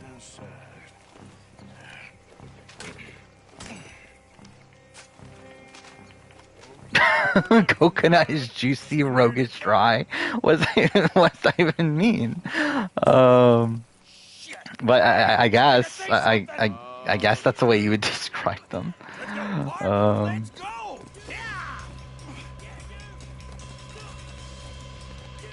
Actually, I guess that's also a thing too. It's like, so are we taking like modern day versions of these people? I assume not, right? Like this is like them as if they were on that original season, but just with the knowledge of everything that happened on that season. Because like I think if we're talking about like, because like obviously it's like BB is dead, Rudy is dead, so like I guess like we would have to make it like under the context that they're still like in the same like physical shape of the time, right? Oh, I'm okay, cool. Why is it not moving straight? There we go, cool. Does everyone love coconut? I hate coconut personally. That's why like I feel like I could not survive on Survivor just from the fact that I can't stand coconut. Which is funny considering like my mom comes from a place that like all they eat is coconut pretty much. Like things with coconut, to where it's like, yeah, I fucking hate coconut. I don't even remember this mission. I don't know how by the way, also I don't know how in depth I'm gonna go on my Red Dead 2 video. I'm kind of worried that like, because I don't want it to be I want it to be longer obviously than my last one. Like it's not gonna be a 9-minute video. But also like I'm not really like willing to make like a 2-hour Red Dead. Okay, cool. Red Dead video. Like I feel like an hour or so, I feel like that's fine. Okay, cool. But yeah, I need to figure out like how in depth I want to go. Because like the thing about Red Dead 2 is that I do love Red Dead 2, and I do like have a lot of like reverence for like how it is as a prequel, and like obviously just like the overall story, its themes, all that's great. But also it's still not like a story that like is personal to me. To where like things like Assassin's Creed, things like The Last of Us, like those I'm more willing to go longer. Even though really Assassin's Creed I haven't really done that until this Black Flag one. But like I'm willing to go longer on those because like those are like more personal things to me. Where like I feel like Red Dead isn't that. But I still do really, really like it. So, yeah.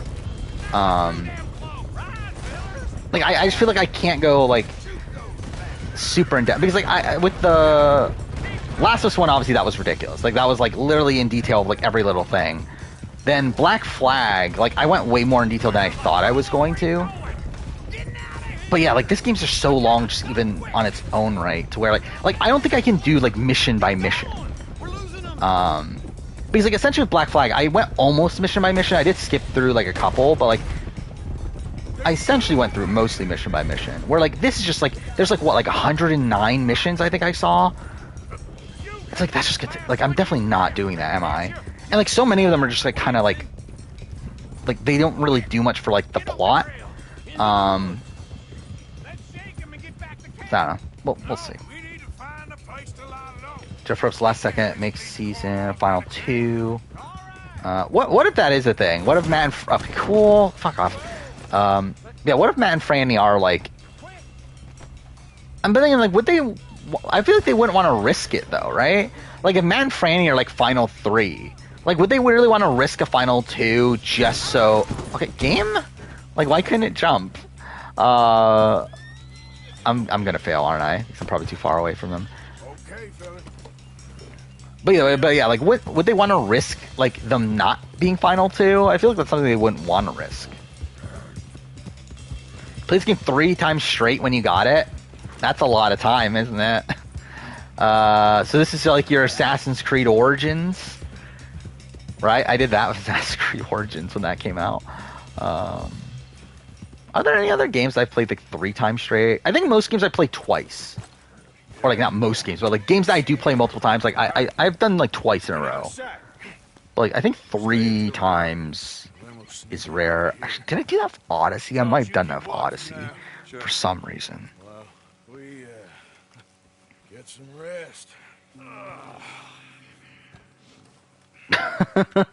Rogue's best game is Survivor Africa, where she spent her time harassing animals. I mean, yeah, imagine Rogue on like Survivor Gabon, where there's like the elephants in the distance and everything. Get out of here. Hey, shit. Absolutely. Shut up, old man. Look, I was just trying to... Shut up. There's a light over by the house. The thing is, like, they're not doing a final 2. Like, Survivor US is never doing a final 2 ever again.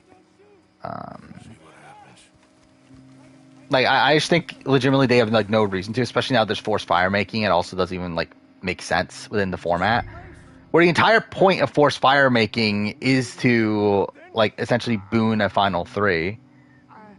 Why don't you just tell me, partner, what you heard? Right.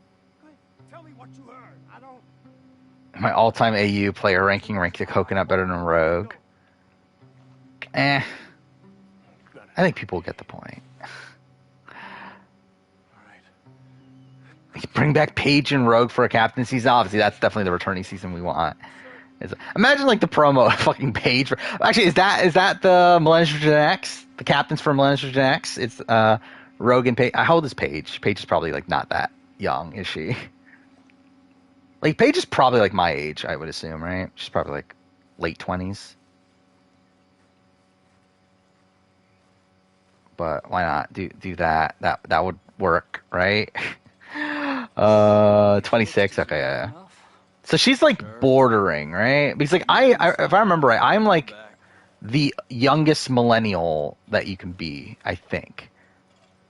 So she's like pretty much like exactly on the border.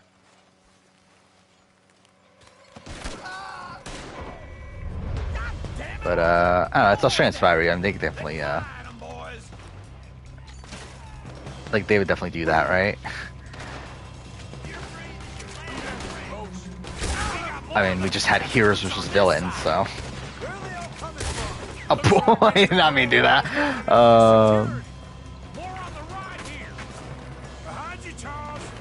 Thoughts on Easter food? I don't like it. I don't like any, like, food like that. Like, any Easter, Christmas, Thanksgiving. It's all bad. Like, I assume it's just the same as, like, Thanksgiving food, right? Or are we talking, like, specifically, like Easter candy and stuff like that? Which, like, also I don't particularly like. Better character, Sangman or Tony Velachos? That's an interesting question. I would actually say Sangman. Like, I think Sangman is the greatest reality TV character of all time. Oh, I have no ammo. Wait, like, okay, I do? Whatever.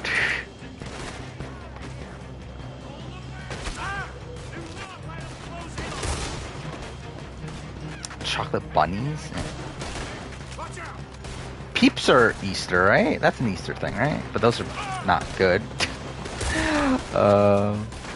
Yeah, like cooked food. Yeah, so I'm assuming you mean like ham, turkey sort of things, right? Like that, like traditional, not good food. But I never liked any of that sort of food. Is he not going to poke his head out? Oh, I was aiming at the wrong thing. I guess that's just me being an idiot. One of George versus Simon Captain season. I mean, I would not be that surprised. They're the same age though, aren't they? So I guess they couldn't do too far. What the fuck do they care? They're like, just put them both on the same tribe. Imagine a captain season where like both the captains are on the same tribe. That would be an Australian Survivor thing to do.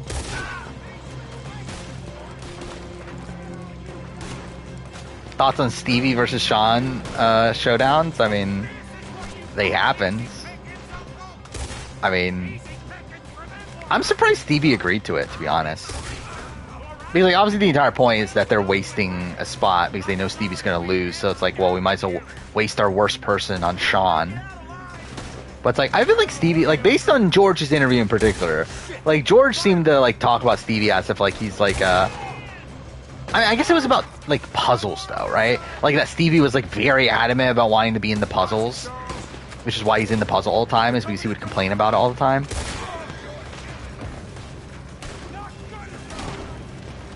Oh, stuffing's terrible. Stuffing might be like my least favorite food of all time. Like, I don't know why I would like actual food, that I would rather eat like less than stuffing. We don't get out of here soon. We're charcoal. Ah, goddamn it. Fuck. Whatever. Imagine AU got 40 people back. The problem is I don't think AU could even get like 10 people back at this point. That's kind of their issue. That's why they want to have another newbie season, because they're running out of people to bring back. Or it's people that they want back, I should say.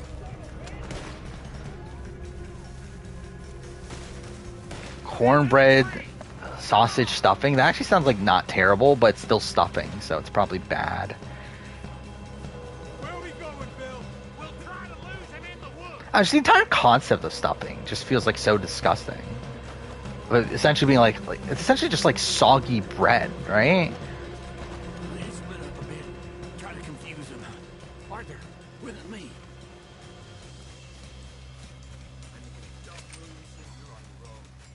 Shut the hell up. Quick, behind these rocks. Yeah, I do remember this mission now that we're at this part. Why can't AU do USA versus AU? They can, but I don't think they care enough to do it right now. We're again like the AU executive producer did talk about it on the podcast I listened to, where he said that they're willing to do it. It's just that they feel like they should be like they should have their own identity first, because they feel like they're still in like the foundation like stages of Australian Survivor, where they still need to make like their own legacy.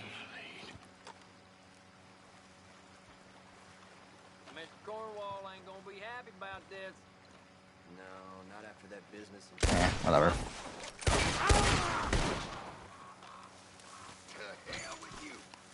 Yeah, I did say Simon has a lot of potential as a player. Yeah, I don't know if he does. I mean, to be fair, he has good like strategic thinking. It's just that he's not able to like execute on any of those things, and that's because like he's pretty bad socially. But yeah, I don't know if if he were to come back again, I don't know if I would have much faith in him. Because I think he's probably just like fundamentally lacking the social ability to ever be like super effective.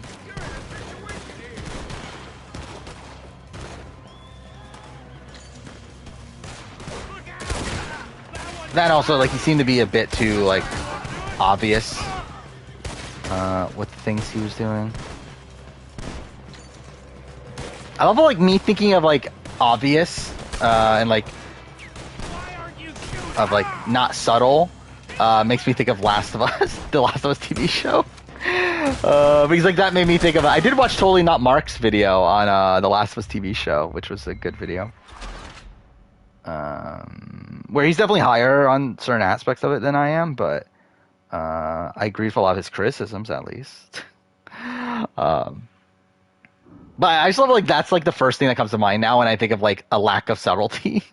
Even though it's not even like the biggest example of things that like I've watched or played recently. Because like Ragnarok's like a lot worse technically than like the Last of Us TV show. But like I love how like I just think of the Last of Us TV show first. Get the hell off me! George and Simon are back for Kappa season, their first 2 boots. To be honest, that would not be that surprising. But yeah, I was like, would AU production let that happen? I feel like they would like, yeah, we definitely gotta go on a limb, right? They probably like already preset the entire season to be like non-limbs until like George and Simon are in good spots. Did I ever watch Heroes? I watched like a few episodes. Like I think I watched like all season 1 when I was younger, but like I just don't remember it that well. But I remembered it being good-ish. I know season 1's supposed to be very good. Like to where like if I were to rewatch it now, I feel like I'd probably like it. Speaking of subtlety, Saints Row. I mean, Saints Row is just like the problem with Saints Row is not subtlety. It's the fact that like the story is essentially like non-existent. Like none of it matters. Because like it's not even like it's like it's not subtle with its themes. It's the fact that like it doesn't really have real themes. Like it does like in the most like loose way possible, but it's like it's just such a nothing story. Like the characters don't have like any like true personality to them. They're all written as if they're like what like 50-year-olds think are like teenagers nowadays. Despite the fact that the characters themselves are probably like what, like mid-20s, yet they're written like as if they're like middle schoolers or something. Oh, I've definitely played worse than Minecraft Story Mode. Like I think New Tales from Borderlands is way worse than Minecraft Story Mode.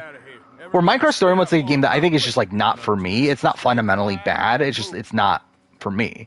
Like something like New Tales from Borderlands, Love Your Dead Grandmother, even Saints Row, I would say is a worse game than Minecraft Story Mode. And like that's just the stuff that I played from this year. Like I think Minecraft Story Mode's boring, and it's just like again, it's catered towards like a younger audience. Oh, you've been in chat for a year now. Wow. Yeah, 42 merge. That was only a year ago. That's even more mind-blowing to me, actually. 42 merge feels like a while ago. 42 just in general feels like a while ago. But yeah, the fact that it was only a year ago is pretty weird.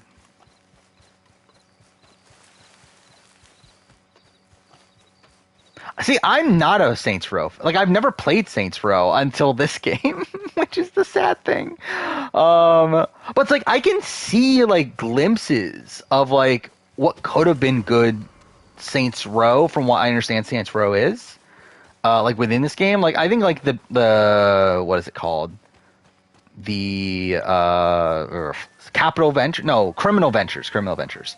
Like, that system's, like, kind of an interesting one, where essentially you, like, buying up the city and like building these corporations, and then you having to do these like kind of like wacky tasks to I don't even know what they actually do, but anyway, it's like I can see like glimpses of like good aspects to it, like that could like be like very Saints Row-y, but it's just like I feel like narratively it's just a joke. Like the entire narrative is a joke. Where like I believe like the original Saints Row, like Saints Row 1 and 2 at least. Like I believe 3 goes a bit off the rails. But like one and 2, it's like there is this like wacky element to it, but like it's still like a mostly grounded like story that's like of this like crime boss that's like trying to I don't know, but it's like I don't know. I feel like there's supposed to be this like more like thematically like resonant story there that's like not just characters making jokes every 2 seconds. And dude, I made the entire playthrough like I guess like too fair to myself, I never took it seriously to begin with, I guess is the thing too, where I don't know why I'm just running around in a circle, by the way. Where like I literally like dressed my character up in like the most ridiculous way, and then also gave her like the most ridiculous voice. Where I gave her like a country voice, but also made it extremely high pitch. So it's like I didn't really even like technically give it a chance to be serious, but like just the way that every other character like interacts, though, like it's just, I don't know. Yeah, like, see, I never played the original Saints Row, and I really would like to. Like, again, Lasers is a YouTuber that I respect a lot in terms of his video game opinions. And, like, he loves Saints Rows 1, 2, and 4. He doesn't like 3. But, yeah, like, I've never played them. And, like, funnily, the only one I own is 3. Which is still sealed on my shelf. But, yeah, I would like to play them eventually. I think I'm saying fuck it on the Game of the Year already at this point. I'm going to play Kaido Files, which is the Lost Judgment DLC. It's not going to be that long. It's only, I believe, 5 to 6 hours. But Horizon comes out in, like, less than 2 weeks. Horizon DLC. So it's like, I think at that point I'm just going to call it anyway. So it's like, I'll probably have time for that, and then, like, I don't know if I'll have time for another game, really. Because, like, everything left is long. Like, the games I have left are, like, Soul Hackers 2, which is, like, 30 hours. The AI games, which I need to play both of them, both of which are, like, 25 hours. I have Dying Light 2, which, I don't know, maybe I'll try that one out, I guess. Maybe. There's one other game. Tiny Tina's Wonderlands, or Wonder World's what the fuck that game's called. Which, like, I don't care enough. But yeah, I'm pretty much done, I think. Turn right back around. Callers ain't welcome at Raider camps. Yeah, 2 and 4 are actual solid narratives, bounce out the wackiness of the gameplay. When it goes full wackiness, it gets fucking stupid. Like, oh, fuck me, that scared me. I did not expect them to shoot at me that quick. But yeah, like, the Saints Row reboot, it's like, nothing is serious throughout the entire thing. Like, every single thing is, like, a joke. Like, everything is, like, a punchline for, like, a really, like, idiotic, again, it very much reminds me of Watch Dogs 2, but even worse. Where, like, Watch Dogs 2, it's like, again, like, I really don't like a lot of, like, what Saints Row, or fuck me, I get Saints from Watch Dogs stuff. I really don't like a lot of what Watch Dogs 2 in terms of, like, it making its characters, like, these, like, kind of, like, hip is definitely not the term I meant to say. Anyway, like, I don't know, like, these, weird, like, I don't know, hacker kids that, like, just, like, talk as if they're, like, 15 or whatever, and try to make, like, pop culture references with every line, that sort of thing. But it's like, I think there's at least, like, some substance to it. Where, like, I feel like there's, like, no substance to Saints Row reboot. Then also, I think the gameplay Watch Dogs 2 is just fundamentally better than Saints Row.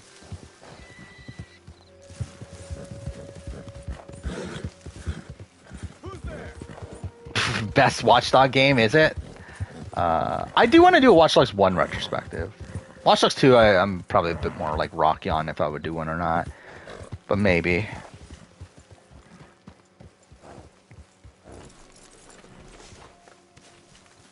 Oh, we're, like, low on everything. Must have laughed during reality TV in the last 3 or 4 years. Just fine, sir. Just fine. I laughed at something not too long ago, and I don't remember what it was. You always did fancy yourself as a lawman. No, I don't think it's like... I think I laugh at reality TV not that this often. I don't know what I was trying to say there. But yeah, like, I don't know. It's not uncommon for me to laugh at reality TV. I did watch Dan is Wrong Again a few days ago, and that was funny. So Hosea wants you to join him instead. Seems to be a lot going on. You're telling me. Okay, thank you. One plays like shit, and narrative is only okay. Okay, this is the thing. Like, 2 is a beautiful game with solid controls and narrative. I think Watch Dogs 2 is an improvement gameplay-wise, but like narratively, it's a fucking disaster.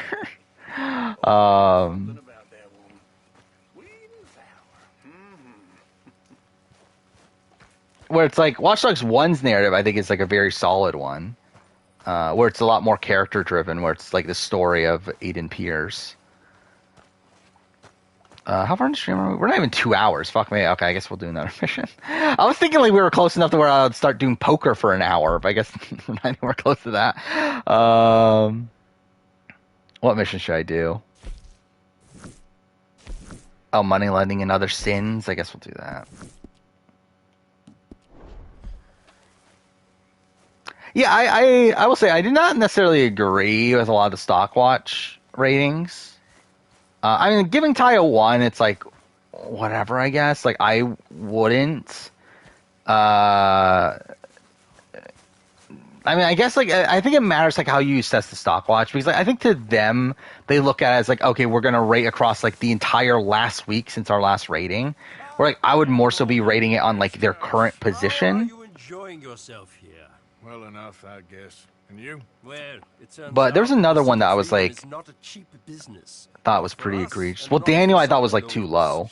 Especially, like, because, I mean, like, Taryn and Maggie did it appropriate, but, like, the fact that Melissa gave, like, Daniel a 5 is, like, really ridiculous. Come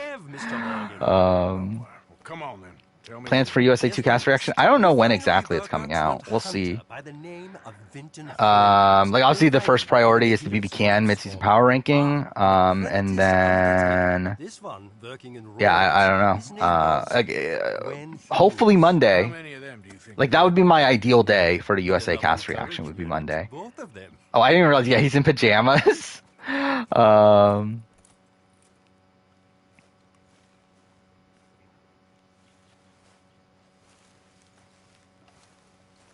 Oh yeah, I know that's why, but I think that's a stupid reason to give Daniel a 5 when he's currently the best position in the entire house.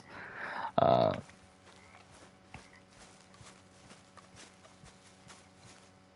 USA 2 cast is coming out on Friday.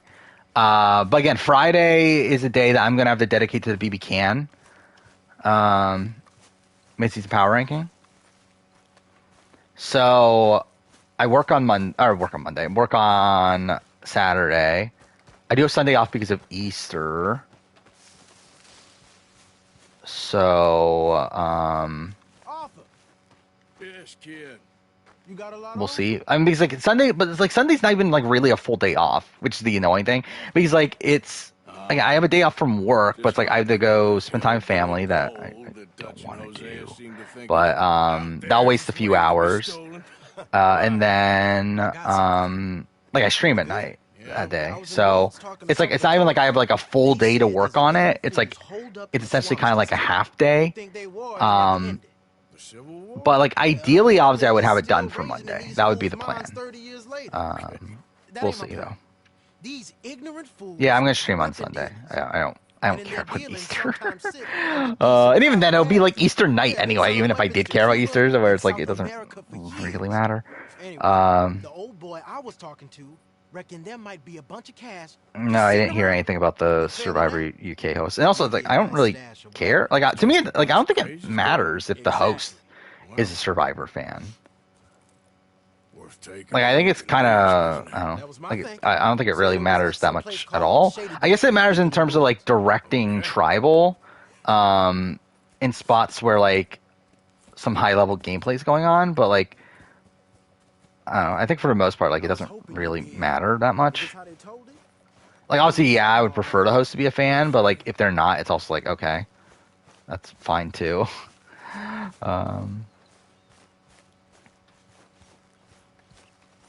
Like I said, it's like family time's like another job. I mean, also it's like it's not even like the like because like I said this before that like my parents are on like an RV trip, for like 3 or 4 months or however long I don't even remember how long they're gone for. But they're not around, so it's like I'm not even gonna like see my parents. It's like me going to like my aunts and uncles, which is like, again, do I really want to? I mean. Wait, what? what is that? That is my horse, right? By the way, I remember like last stream I planned on like actually managing things, like taking the time to Is this not my horse? I'd like taking the time to like managing my horse, like fixing my guns and stuff like that, and I just like never did. You need help there, old man? Paramedics showed up right now. Apparently someone called and used your address. Ready when you are. Well, yeah, hopefully it's no one in your household, but yeah, hopefully your neighbor's also doing okay if that's the person that actually needed it. Where's my horse?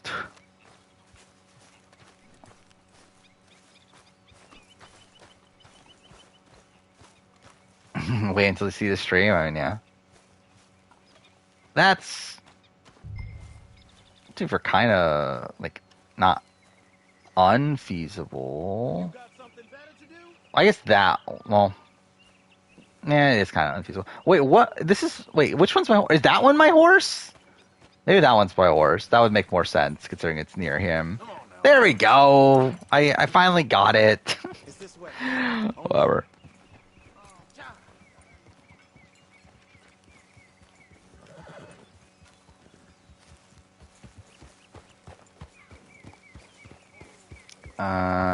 I have not heard about the Survivor UK auditions, but I also don't really care that much. Like, to be honest, I don't really care about Survivor UK really at all until we actually get like proper information in terms of like premiere date, cast, stuff like that. It's like really until then, it's like, like I have other stuff to focus on. Me and Sadie when we were coming back with supplies. Mrs. Adler. Yeah. Yeah, do you think it was like a prank call, maybe? Oh. More than fine, actually. She's terrifying. Oh, again, that's why I kept looking again. Excuse me, it's Rashika with an A. That's for sure. Is it really that different? It's the actual good Rashika. It seems like it is. Cena should gun for Claudia and Shania over Dan and Ty. Yeah. All respect. You wouldn't notice. Yeah, pretty much. I don't know, who is? Okay, I love how like that word was said right. But yeah, what is the like ideal target for Santina this week? Is it just Claudia and Shania? Or should she like make a shot at like Kuzi? Some places down here. Like I think probably like targeting Kuzi would have been like the ideal, but it's like I don't know how she gets her out is the issue. Sorry you're caught up in this. Well, I guess their gold's still shining. And their guns still Yeah, definitely she shouldn't take out Ty or Dan. I think for Dan's like whatever, but like Dan is working with Ty and like she's close to Ty, so it's like through Ty you would think she would have some potential connection to Dan. I guess it does. Like she's close to Jonathan and Hope. See, that's the tough thing too, though, because obviously those people are like on complete opposite sides. How many weeks do I give Ty to survive? 2. Where like the way the house is like currently structured. Imagine Ultimate Trail Bryce being my uncle. Yeah, I definitely don't think that's the case. But yeah, like I know a certain like one of my uncles like watches my stuff, but like I don't think he watches my Twitch though. I think it's just my YouTube. And also it's not the same. It's a different uncle that doesn't live near here. They said find the old battlefield and keep on going. Percentage chance Kuzi wins BB Calaman, like how many people are left? 10 after this. I would say like 20%, 15%, 20%, somewhere around there. Like probably more like higher than average, but yeah, I just think the path there is so difficult. Like if she makes it there, she wins. Yeah, I think Daniel is definitely the most likely to win right now. Look at this field. Imagine getting caught Like, up in Daniel and Anika, I think, are the top two. Yeah, I don't care to. Especially because, like, I don't know where the credit goes. Like, if they end up being the final two, it's like, I think you would think on paper that it would go Daniel. However, like, what if the jury perception is that Daniel is this more, like, emotional player? Because, like, the thing is, like, no one knows that he's, like, this big fan, right? Like, even JM in his exit interview, like, was surprised that, or, like, didn't, like, recognize how big of a fan Daniel was. Where, like, Daniel's the biggest fan on the cast. Yeah, it does feel like people, like, don't know that. Better Helena or Nika? I mean, we haven't seen enough, but as of right now, Helena. You're on me now. right behind you. I don't even care. Like, I already explained Rise and Fall earlier. Like, it's so much. But, yeah, I don't even care enough to fully re-explain everything. But it's fun. Yeah, I think this is the peak of Rise and Fall so far, for whatever it's worth. Oh wait, I'm an idiot. Follow the wagon. What wagon? God damn it. Cool. Well, that was great. Jury phase will start for what? BB Can or Survivor? Survivor probably now. BB Can probably next week. Like, probably find one. Like, it'll probably just be a 7-person jury at this point, I would guess. Either that or to be fair, they could do 10-person jury then Candace vote, right? So like that wouldn't be completely unfeasible either. Well, I don't know. That would be starting jury next week, wouldn't it? So like this would be the last pre-jury boot then, and then next week starts jury. And it would be like, yeah, probably like 8-person jury with a Candace vote.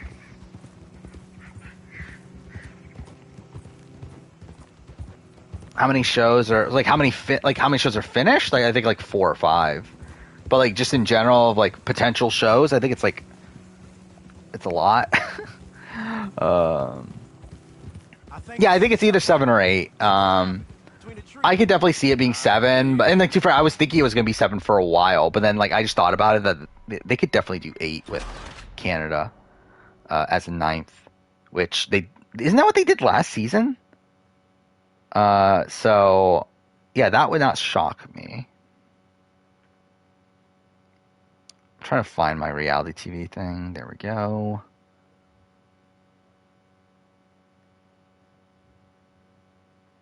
Yeah, but BB Can 9 has smaller casts too, though. And again, like obviously we did have like 2 people leave unexpectedly here. But I think coming into it, probably their plan was to do something similar. So there's 5 seasons of reality TV that are done. And then there's 6 more that have started that I've watched parts of. Actually, no, there's... Well, no, yeah, it's 6 I've started. And then in total, I have 34 shows written down for this year. So, yeah. I think this season's rivaling BB Can 9. Come on. I think the main difference is that like probably someone like a Kuzi, and a Dan, but even then they're flawed. But like I do think Kuzi and Daniel probably seem to be better than like Kiefer. And Ty is the next best player of BB Can 9.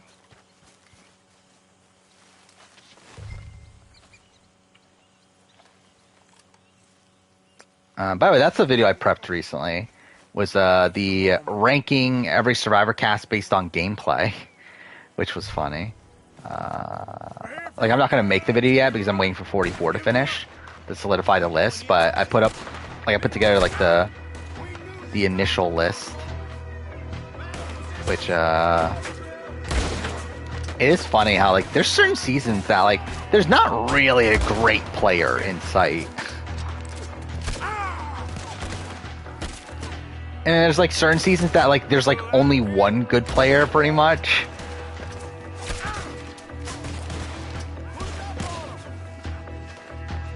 And that's essentially how like the bottom of the list is determined. It's like essentially like how many good players are like how many like competent players there are on like a cast of largely incompetent players.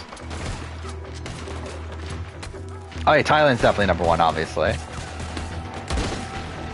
I was expecting the modern era to be a lot higher though, coming into the list. We're like coming into it, I thought like 41, 42, 43 were like all gonna be like top 10 for sure. If not top 5, but that didn't work out that way at all. Best player of the new era? As of right now, I think it's between Erica and Jesse. We'll see after 44, but like really, like, is anyone really going to be in contention for 44 as of right now? I don't think so, right?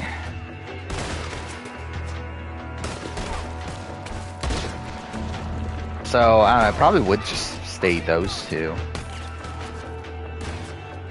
Oh, yeah, we still have so much game left to play, though.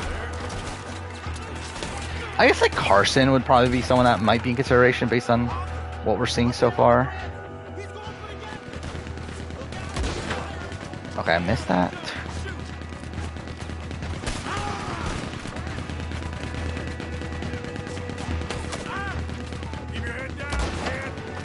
That don't work. What if here's revealed inside of Final 2? Then Matt wins.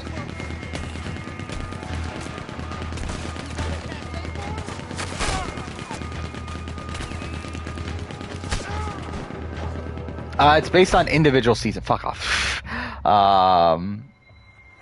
Like, it's based on how they played on that season as a collective. Come on. Or at least it's based on like the level of game ability that they had on that season. It's probably a better way to phrase it.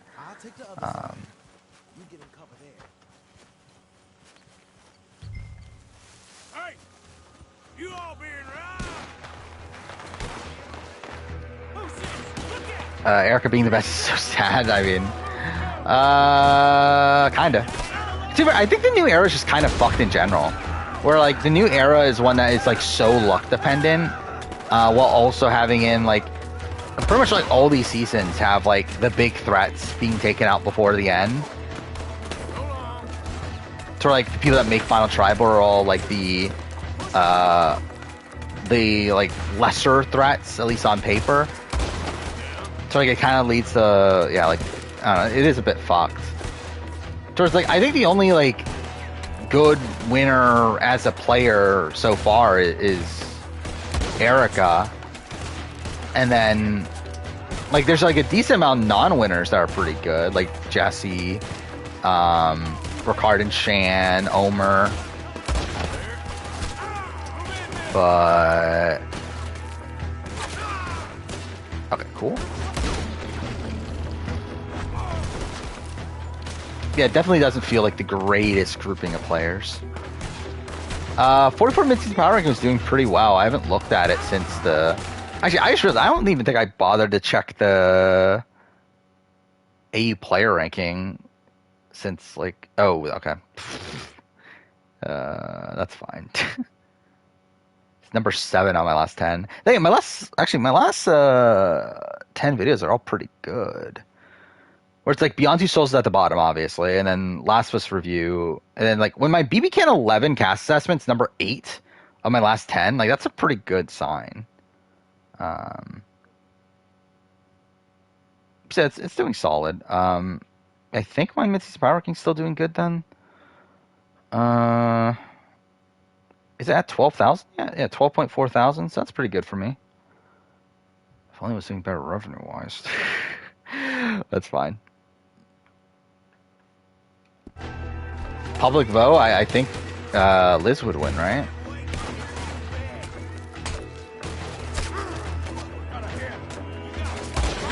Fuck!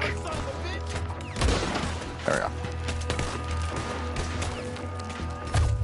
Oh, fuck off! What the fuck? But yeah, like, yeah, channel's doing pretty well right now. For what it is, I mean, it's not obviously doing what it was doing in like 2020 or anything, but yeah, I think like for recent standards, this is definitely like the best period for channel. To be honest, in a while. I mean, like this has been like a pretty good like stretch of videos. Toward the mid-season power ranking, I said this before, mid-season power ranking for 44 somehow ended up being my best performing video in the first like few days since the beginning of 2021, which like, I really don't get how that happens. But fine, I guess. Like, it's literally my best performing video since my Jeff Probst's Nightmare season casting video, which was like one of my first videos of 2021. So that's literally like over 2 years ago.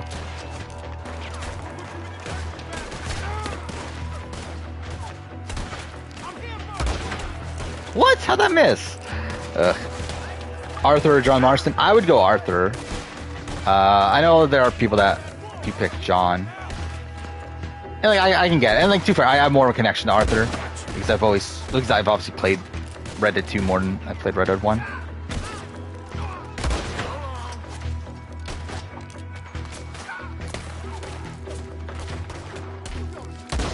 And like, I do like both, but I would personally go Arthur.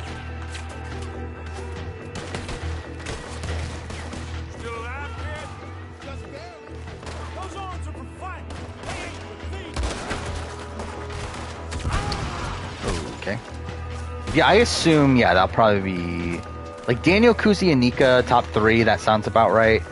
I would probably have Jonathan 4 over Claudia. But like, I really just don't know what the fuck Claudia's doing right now. And also at this point, I don't see that big of a difference between Claudia and Shania. Okay, cool. Like Claudia's probably like, again, like slightly better. Like, it's not by like a major degree to where like they would be separated on the list.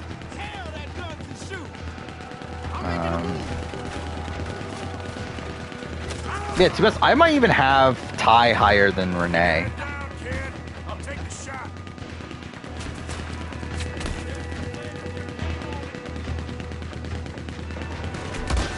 There we go.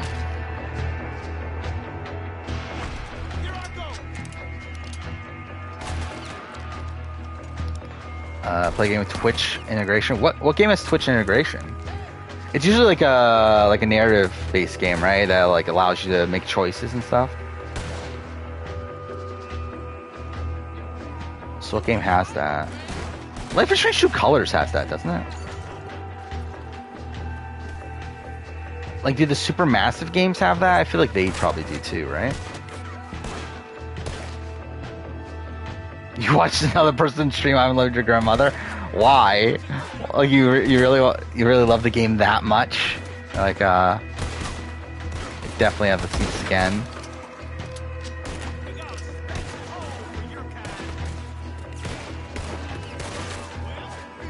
I was gonna say John is the product of Arthur, but he's kind of not, considering he went against what Arthur would have wanted.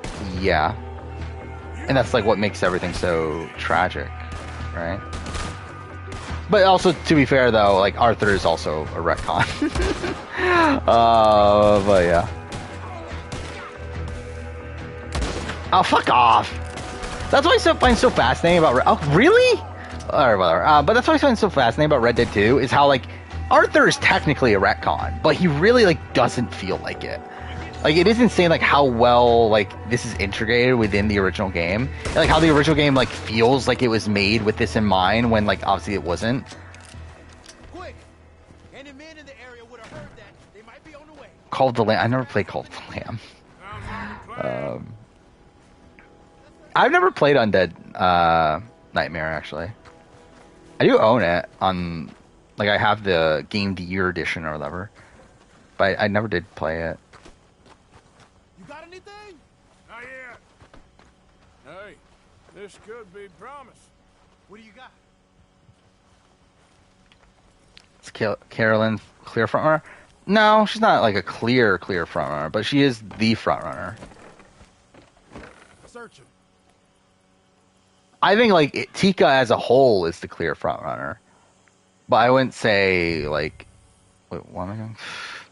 I wouldn't say Carolyn like is like far and away number one. Like, she's number one, but like she's not like she's the only person that can win, sort of thing. God damn, I just did the same thing again. Oh, this is the list. 35 games.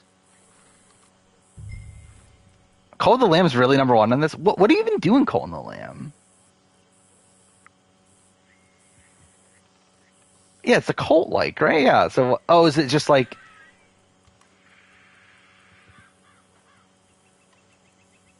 Wait, allow. Okay, this page keeps on scrolling. Lets viewers become the followers. Okay, that's kind of interesting. But yeah, I'm probably not doing a Jackbox. I mean, yeah, I probably won't get Jackbox. Marbles on stream. That's not that interesting. Words on stream. Okay, that's also boring. Okay, are there not like actual good games? What is Ultimate Chicken Horse? I assume it's like not a good game, but like, what is it?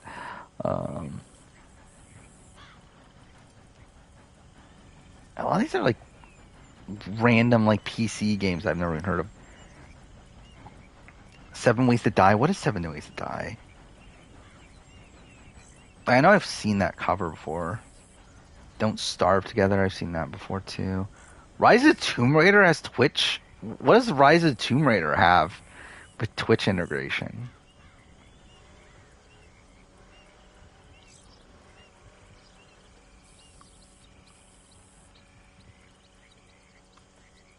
Wait, what? Why does Rise of the Tomb Raider have Twitch integration?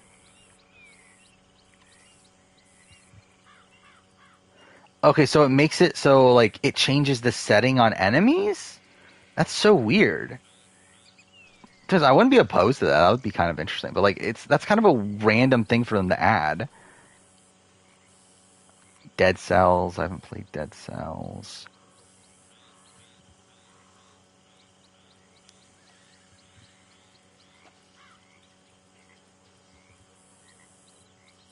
But a lot of these games I've not even heard of.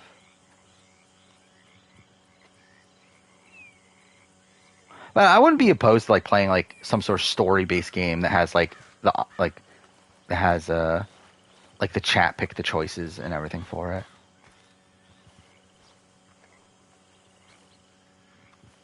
God damn it! Why do I keep on? I have to get up there, right?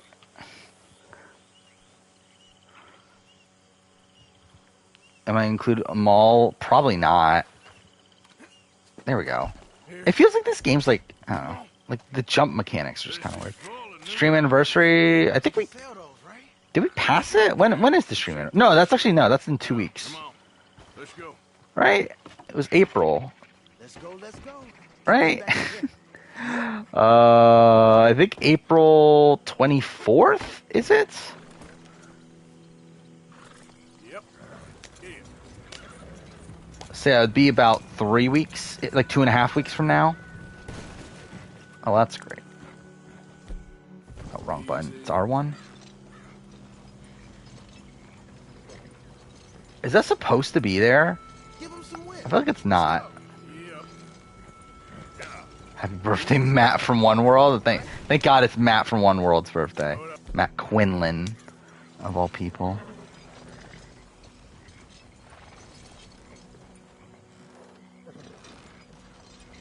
Oh, no, I know they explain it, but, like, it's still a retcon. Like, obviously that line is there to explain why John doesn't talk about it. But it's still a retcon. Like, it's still something that, like, was not in their minds at the time that they made Red Dead 1. But again, they do a good job at, like, integrating it within Red Dead 1. Shanaea's chances of winning, not super high. Like, I think the 3 most likely to win... I don't know. Like, I don't know how much I'm underestimating Anika, but, like, I would say Daniel, Kuzi, and Jonathan have, like, majority of the win equity, in my eyes. Again, like, Kuzi's probably at, like, 20, so I would put, like, Daniel at, like, maybe, like, 30. I think they have, like, probably 50% together. Jonathan is probably at, like, 15. And you probably have, like, someone like a Claudia at, like, 10. I What percentage are we at that point? We're at 75, so like 25% amongst the remaining 4. I mean, I guess Anika's at 10. And I don't know, like Shanea's probably at like 5 or something. You're hungry? Well, I mean, you could eat, but it is also like really late. Coming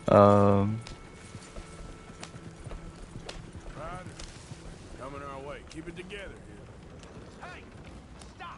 Yeah, it just seems like Renee just like lacks like definitely lacks socially, but like even beyond that, like she's like competent strategically, but like I still don't think she's like she still feels like a pretty like emotional player, and how she like reacts to situations.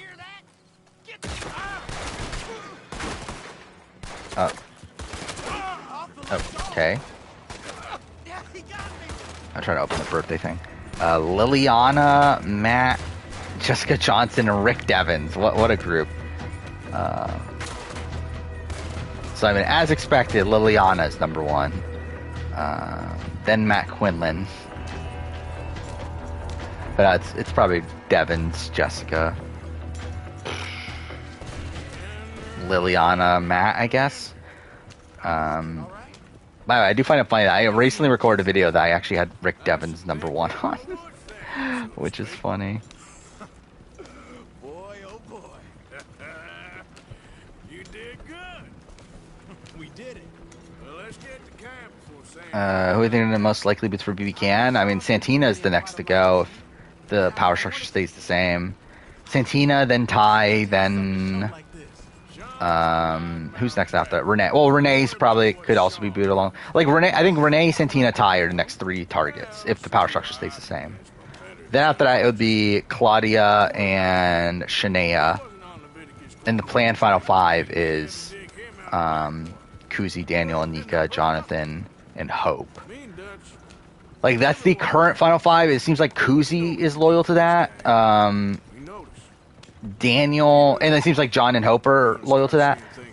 Daniel and Nika have already talked about turning on Kuzi at some point, so it's like I don't think they're fully loyal to that.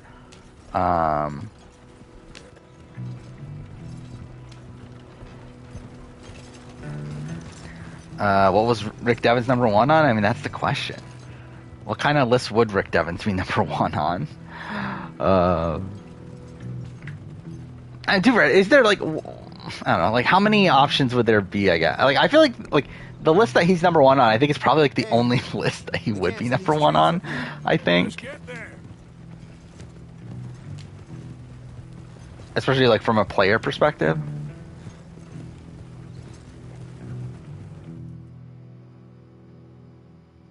Yeah, Kuzi I think is like blindly loyal to Anika at least.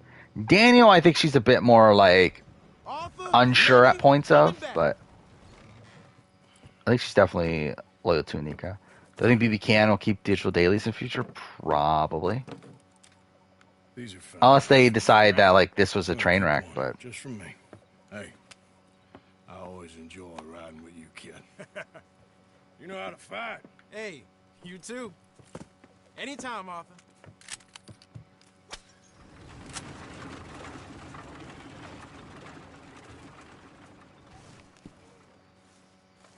It's not top 10 players to re-enter. I mean, maybe.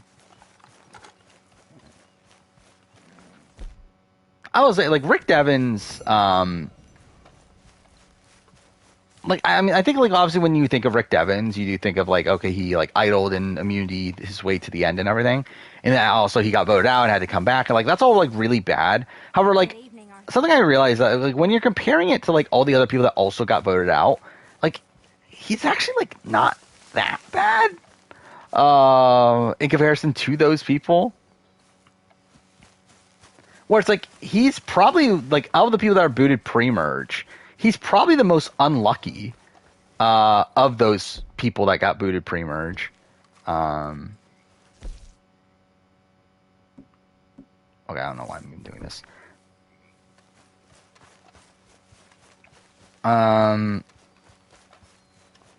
And yeah, like he's probably the most like outside of like Ozzy, he's probably the most obvious winner if he gets to the end, in a position where like he's also essentially like screwed over by Edge of Extinction at the end of the game. Where if it wasn't for Edge of Extinction bringing Chris back, he probably wins. So I don't know. It's like I feel like Rick Devens like probably gets a bit too overhated. So it's like, yeah, it's not good because like obviously he wouldn't even be back if it wasn't for Edge to begin with. But he also gets screwed over by the Edge at the same time.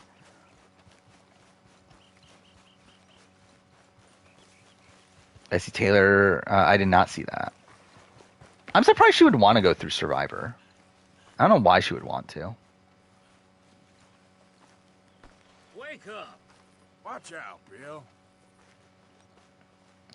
I love how, like, this bit... Wait, what the fuck? What was that? What a masterpiece. What is it? Greatest game of all time. We got something cooking. You might be interested. What's a complex game move that people perceive as a bad play? But you went and kicked up Valentine.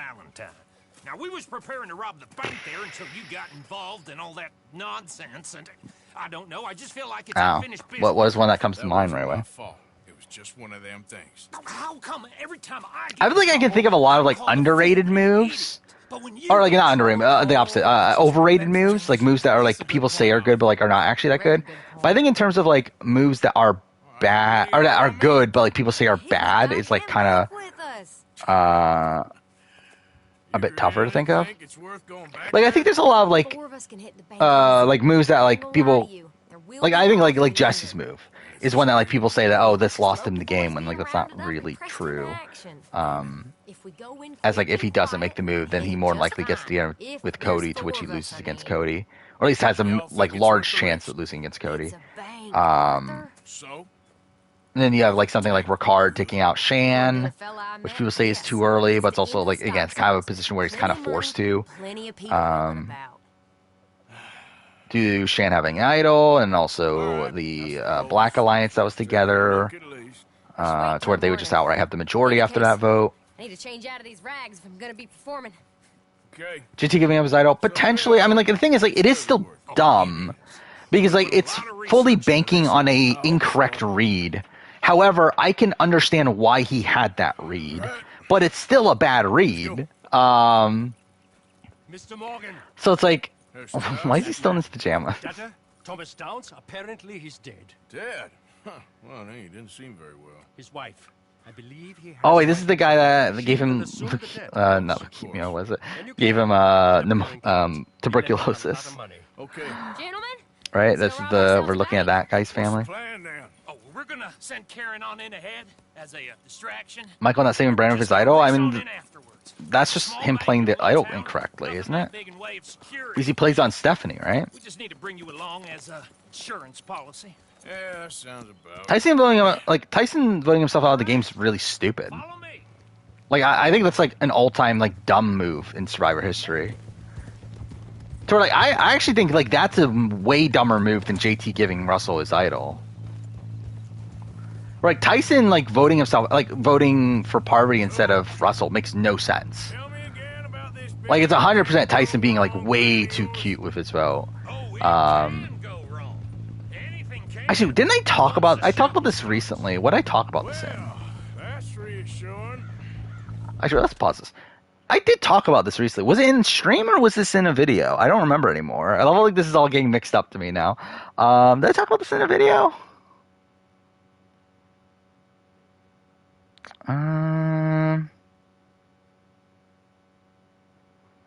Maybe I didn't talk about it in the video. I feel like I did, but I guess I didn't when I'm looking at my list of video ideas.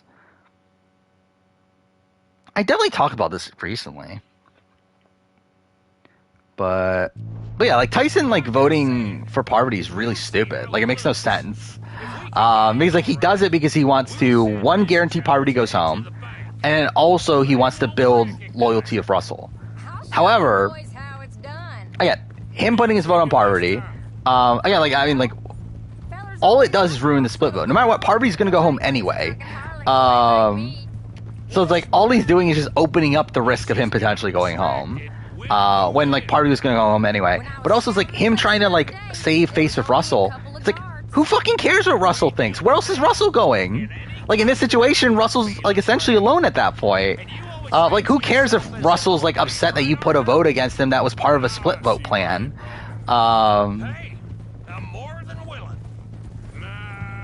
And also, at that point, also, if you're really that worried about it, why not just tell someone else to switch the vote with you? Why not just go to coach and say, hey, you vote, you vote Russell, I vote Parvati, or whatever. If that's, like, really that big of a deal to you. It's not like coach wouldn't go through with that. I mean, again, like, the entire, like, concept of it is just really stupid. I understand why James gets IO'd out with two idols. I gets blindside with 2 outs in his pocket. Like, it makes full sense. Like, he thought that if he gets through Final 7 round, he has essentially guaranteed Final 4. Like, it makes sense why he doesn't play his idols there. Again, it's a bad read in the sense that he doesn't recognize that, oh, people know that I have 2 idols, that means they're going to take me out right before I have the chance to play those 2 idols. Which, like, again, like, if I'm a Survivor player with 2 idols in my pawn where everyone knows I have 2 idols, I'm playing at 7 because, like, everyone, like, that would obviously be the move. But, like, obviously this is James, so it's like, again, not that like, that would be like, not something that he would really think of.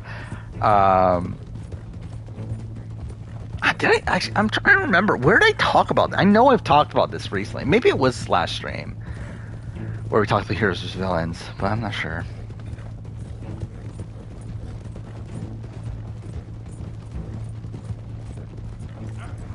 How do you think Taylor's run goes for 46? I mean, okay, cool. I think she's high variance. To be fair, if people know that she's Taylor Hale and all that, like, maybe she just go far because she's Taylor Hale. To where, like, Taylor's, like, in this, like, great spot for a returning season where, like, there's almost no one scared of Taylor as a player. Or I think no one came out of BB24 thinking, oh my god, Taylor's such a dangerous player, we need to take Taylor out. It's more so like, oh, we love Taylor, Taylor's, like, a great person, like, that sort of thing. To where, like, she really only has, like, all the benefits. Well, like, almost having, like, none of the downsides you would typically have of being a returnee.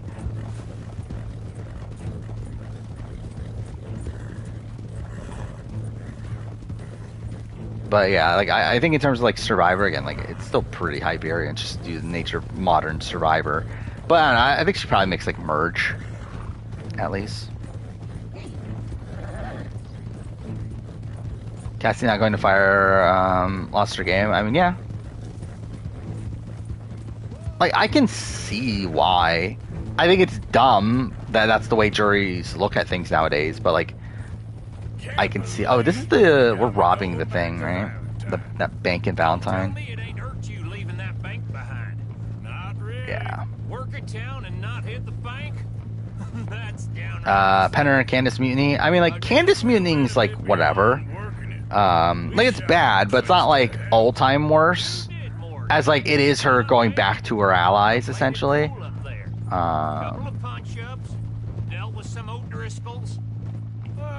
But, like, Penner, I think, is the really bad one. Why is he mutiny? And, like, does show, like, him misreading Candace and thinking that Candace is his number 1 ally. Like, Penner flipping on Nate, at that point, he's fucked anyway. I don't think that's, like, an all-time bad move, just because, like, he doesn't have a good move to make. He's in this bad position where, like, no matter what move he makes, he's screwed. We'll see about that once things get going. Does Marion beat anyone in a Final 3 situation? I mean, like, she won in a Final 3 situation. And then she also beats Jonathan, right? Like, she probably loses to Lindsay and Omer. But even Omer, I think, is, like, a bit up for grabs, but...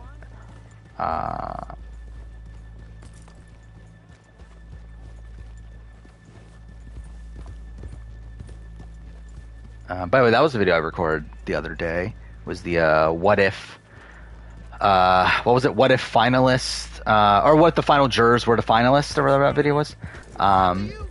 So that was interesting. To be fair, a lot of those situations I just don't know.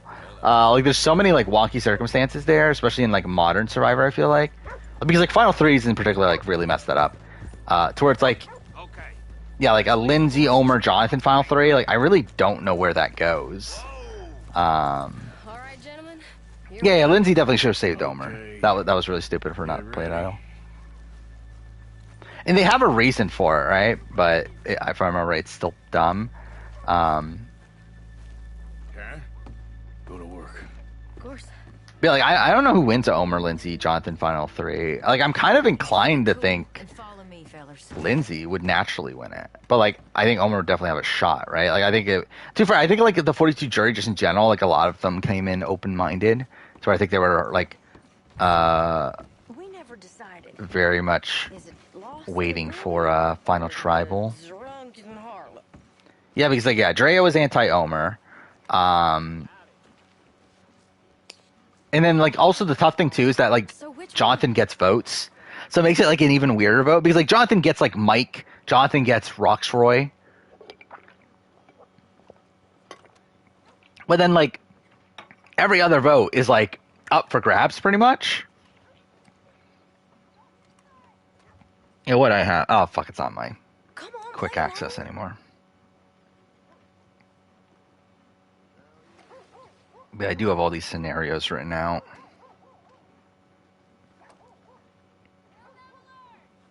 There we go. 42. Yeah, like Marianne votes Omer, Mike and Roxroy vote Jonathan, Drea votes Lindsay, and then Chanel, Tori, High, Romeo are all swings. Harlot it is then.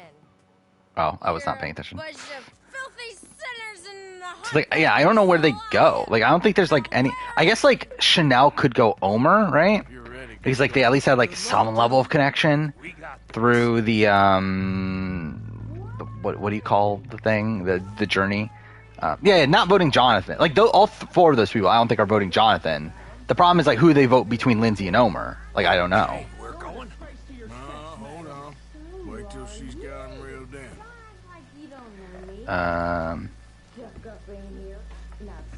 Would 43 make a top 5 bitter jury ranking? Probably not.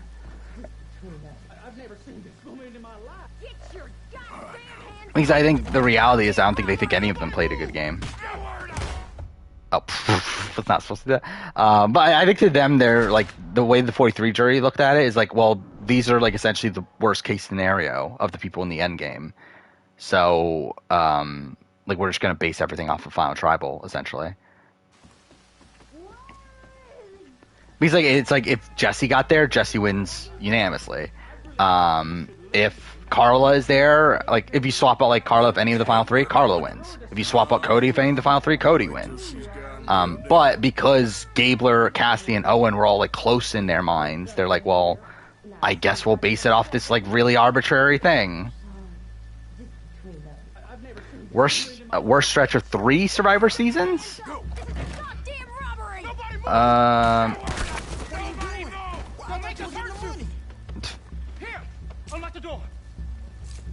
But I'm trying to think. Is it somewhere on? Is it like old school seasons?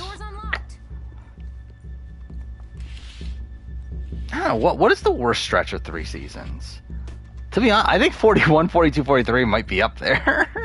Now was it 38? No, because again, like I think the problem is there's always like a good season within like most 3 season pairings. Maybe 34, 35, 36. That's kind of bad. Even though I like 35 more than most people, but yeah, that's definitely not a good stretch.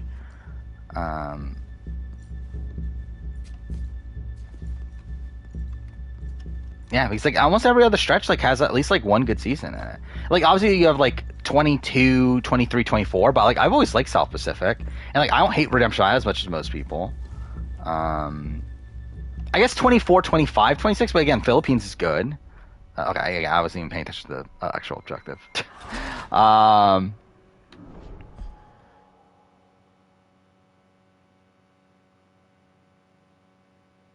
I'm just like looking back, maybe like 8, 9, 10. maybe. Like, All-Stars is bad, Vanuatu's fine, Palau's fine. So I guess that's, like, not the greatest one. Okay, we're going. But yeah, I like I like Nicaragua. That's why I wouldn't put 21 in there either. But yeah, I think 41 through 43 is definitely, like, in the conversation. What is it won't let me back out! Oh, whatever. Nobody move! Don't make us hurt you! Here! Unlock the door! Getting the edit for 44, I think Lauren at this point, and then... Yeah, Jamie's, like, pretty much been dead for a while. Oh, I'm supposed to go here, right? Not the button I meant to push. Yeah, Jamie, Josh is gone now, so I guess he's not someone to mention. That's probably, Danny. I think Danny's pretty dead. Brandon, like, I would still say, like, Brandon has, like, a sliver of a chance. Same thing with Kane. But, like, I mean, like, if we're talking about, like, dead, like, really, it's, at that point, it's, like, really, it's anybody outside Tika. Because I do think it's a Tika member that's winning. But, if we're talking about, like, sliver of chances of winning, then, like, still, like, Matt, Franny, Heidi, yeah, I would give, like, 0.5% to like, Kane and Brandon, but... Can you kill him? What happens if you kill him? Yeah, that's what I thought. You fail it, right? Yeah, because he still has to open the door. Whatever. Let's try this again. Where's the checkpoint, actually? Is that the beginning, or did we get one when we went through the door? Oh, fuck off! It's at the beginning? Okay, cool.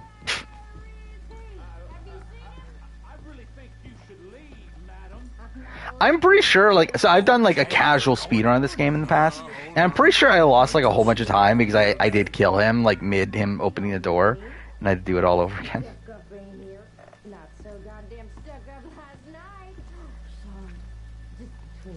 I've never seen this moment in my life. Get your goddamn hands up! This is a goddamn robbery! Imagine Philippines 2.0 but skipping far and Spilo. That would obviously happen. Here, unlock the door.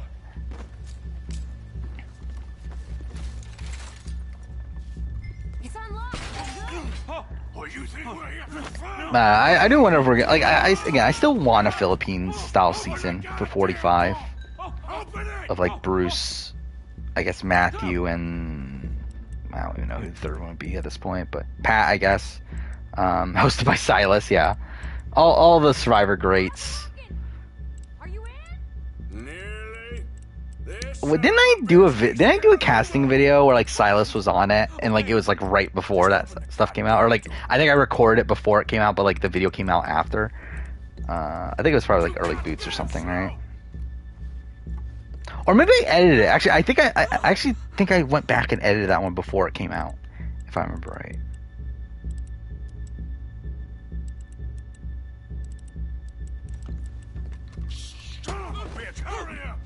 Can you hurry up?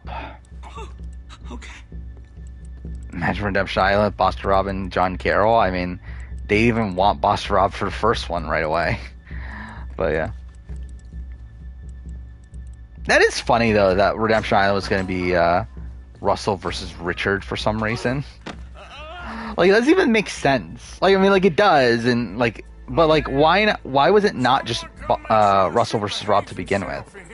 When, like, they like, Rob literally, like, very openly, like, called him out at the reunion show. It's like, why wasn't that just the initial, like, concept? Yeah, I know there was the rivalry between them. And, like, there was on the, there was, like, a special, right? Where it was, like, Russell and Richard. Reckon I'm gonna have to blow him. Okay. We gotta move before they blow. The law will be all over us. Now, you shut the But I don't know. It's still, like, kind of random. It's like, why not just, like, have the two people that, like, were on the same season that had this massive feud, that also, like, called each other out at the reunion show. But I don't know. I do wish for 23, though, that we did get the coach versus Philip. Like, that would have been funny.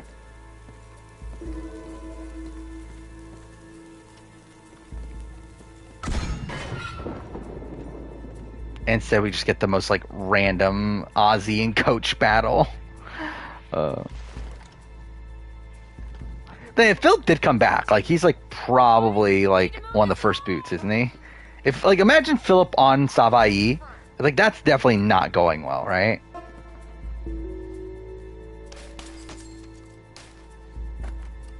How are you getting on? Going as fast as I can. Oh, were they not? Okay. I have to do all of them. 41 merge was the best? Yeah. Like the merge, like, round? Yeah, 100%. Like, I think part 2 of the merge episode of that season is for sure the best merge episode of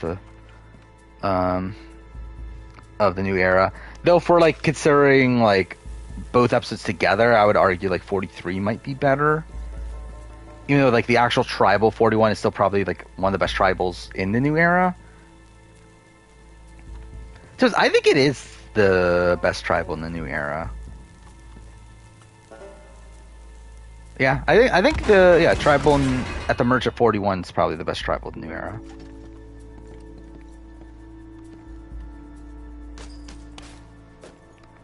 We need to get 44 on season ranking.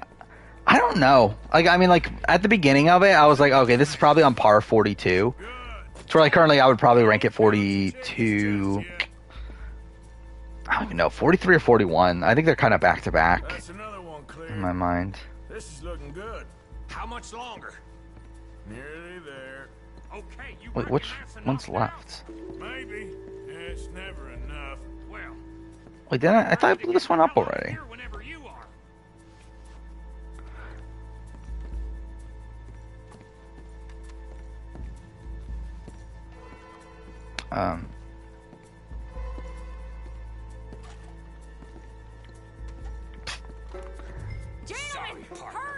Whatever. Right, let's just escape. It doesn't matter. Like, fuck this section. Yeah, like, in terms of merge episode, yeah, I would say 41.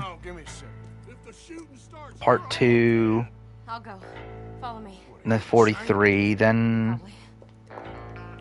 Yeah, 42. Then 44. Don't shoot him. Like, I think 43's merge episode was, like, the best. Like, second best episode of the season, I guess.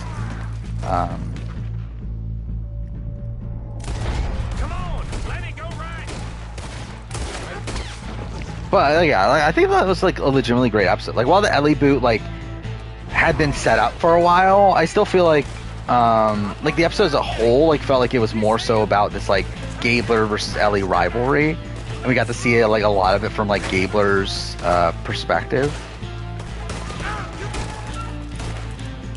And it's probably like one of the funnier episodes in Modern Survivor. So. Was Sammy a jury threat? I think to a degree. I don't know if he was like the biggest jury threat, but I think he definitely, like, I think if he was in the final 3 against the people that made the final 3, I think he probably wins there. But like, I don't think he beats like Cody, Carla, or Jesse.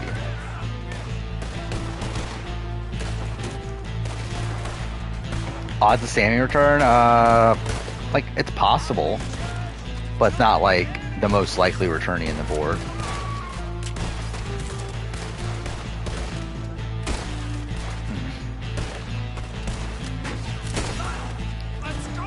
Especially if we're like going archetype wise, like, is he in the same archetype as like a Xander? Because if so, then like I think they would pick Xander over him. By the way, I did listen to the RHAP live event. Sammy was pretty fun on that.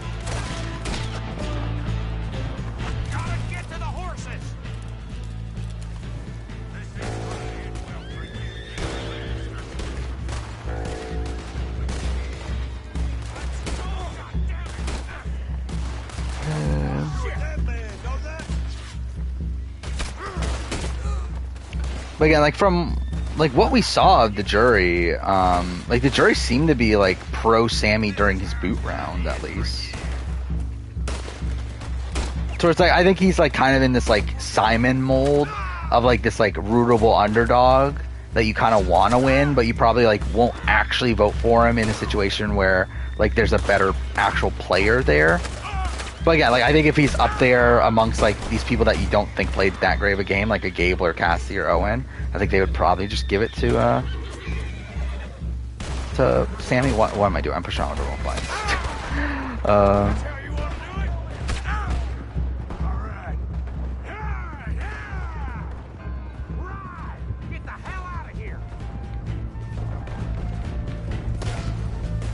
Most likely BB Can 11 returnee and probably Kuzi at this point, right?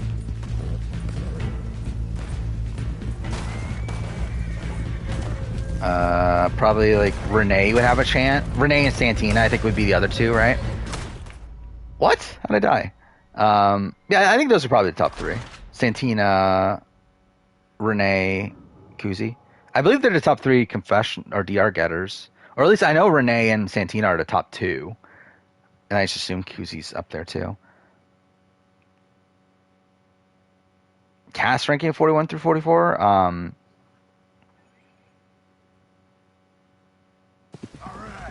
don't know. Like, is this the best? Like, I think this is like a top heavy cast, right? Like, I think there's like, you got Carolyn, Jam Jam, Carson's fine, Matt and Franny are fine. Danny's kind of fun. But then you got like Lauren, you got like Heidi, you got like Sarah, you got Helen. Yeah, Brandon's kind of boring. So I don't know. I think there's like it's kind of a mixed bag this season. I mean that's like most of the new era though. I mean that's most casts in general.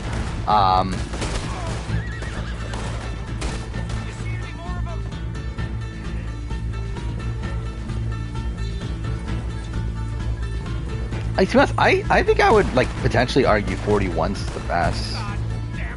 At least best on paper. Like in terms of like utilization over the course over the season, like it's probably the worst. And now we're 43, I guess. But like I don't know, like I think like I don't know, like I think it's like a really good cast where like even the pre-mergers are pretty strong. Where it's like outside of like Abraham and like Jeannie, like, I think everyone else there is, like, kind of solid. Like, I mean, like, Sarah Wilson's fine. But, like, I don't know. She's, like, kind of this, like, boot that I think, like, there's, like, some potential there that we'll never get to see. And then you got Brad, who's a great character. JD's a great character. Sydney is a fun character as well. Tiffany was a really good character. Nasir was fun. Evie was great. Shan's obviously fantastic. Liana is good. Danny is goodish. Like, I really like Danny, but he's also probably like not the most riveting TV on Survivor 41, but still, it's good. Yeah, Ricard's great. Again, Heather's Heather, so yeah. Xander's also like kind of bland, but like he has some moments. Then Deshaun's good, and Heather's again maybe not the most interesting in the world, but still like overall like pretty solid cast. Like I think like very few like true duds. We're like 42. I guess like Jackson didn't really get much to do. Obviously, I would say like Mariah is a dud. Swathy's like kind of bordering on it.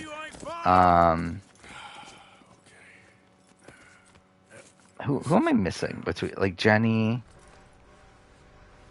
Oh, Zach. I completely forgot about Zach. I mean, Zach's fine. I guess it's not as bad. The pre-merge isn't as bad as I was thinking it was. Yeah, you got Zach. I mean, Jenny is actually a dud, though, isn't she? Now I think about it, like, Jenny was not that interesting of TV. It's just the fact that she goes out in this, like, really crazy way. But, like, technically, she is, like, kind of boring. But,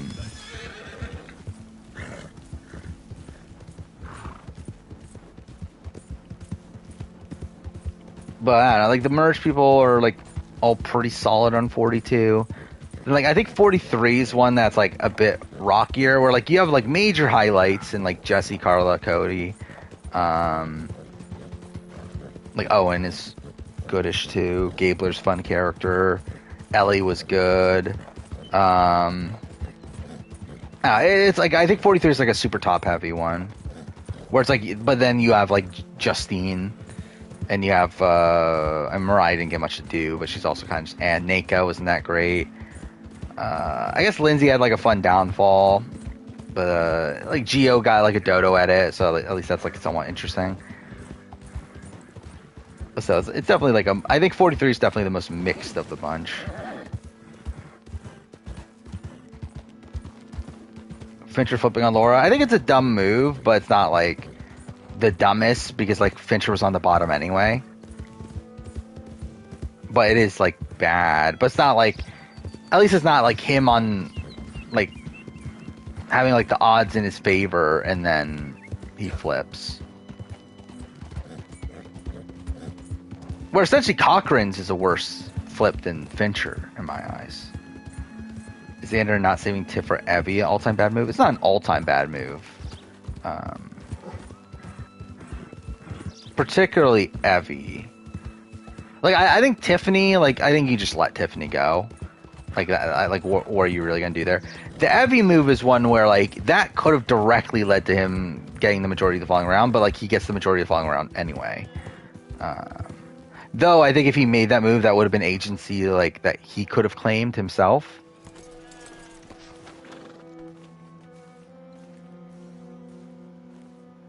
My husband's not cold in the ground and you've come back here.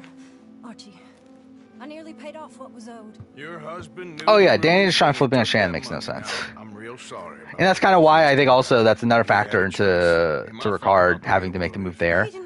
Where it's like when you have Danny and Deshaun willing to make the move now, like who says that they're going to be willing to make the move again once they like come to their senses and realize how dumb of a move it is. So I think that's also part of the reason why Ricard should have made the move when he did. Otherwise, I'll feel I've been sold a false bill of goods. Now, please. Also, rumors that Vanessa was pregnant. That's why she got medevac. I mean, I don't know. Good on her. That is true. Lack of respect. Which is it, boy? I ain't got no lazy eye. No respect for the likes of you. Well, maybe when your mother's finished mourning your father. I'll keep her. Cochran flipping on Savai. Yeah, Cochran's flipping on Savai is all-time bad move. And maybe other events will transpire. Now, again, like at the end of the day, is Cochran winning? Probably not. Like, even if he flips or not. However, again, Savai had the odds by a lot. Like, they had 2 Muni necklaces and also an idol. Meaning that when they went to... And then also with the rock draw and everything. That means only 2 people from Savai would have drawn rocks. As opposed to, what, the 5? Yeah, 5, right? From Upolu. It's like they definitely would have had the odds there. But even beyond that, it's like in the original Savai power structure, post-merge, Cochran's in a great spot. Like Cochran like was on the bottom in the pre-merge. However, post-merge, that's a position where now Jim wants to take him to the end. Like it's not a position where like he's an expendable number anymore. Now it's a position where Cochran's potentially like in more of a power position. Mind you, it's a position that, again, like Jim probably beats him at the end, and his entire game still relies on Jim, but it's better than his entire game relying on, like, Coach, Sophie, and, like, this group that was already pre-formed beforehand.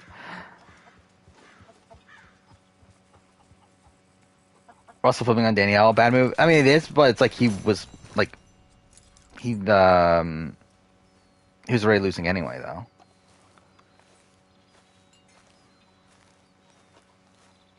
And to be fair, like, is it? I guess it depends on like what you're looking at his motivations as. Because like no matter what, he's losing the game at that point, right? However, him flipping on Danielle, like really, him flipping on Danielle is a move to get Parvati closer to him, right? It's like it's essentially him making a move against Parvati without directly taking her out. Which like he's technically effective in that. To where in doing that, he essentially forces Parvati to work with him to take out Rupert and Colby without giving her many options moving forward. And like also, it's like I don't know how likely he would have been to win anyway. Even if the like Parvati, Danielle, Russell are final three, it's like Parvati probably wins that. Like, does Russell get votes? Like, potentially. Like, I think Russell like maybe could get like JT, probably like Jerry in that position.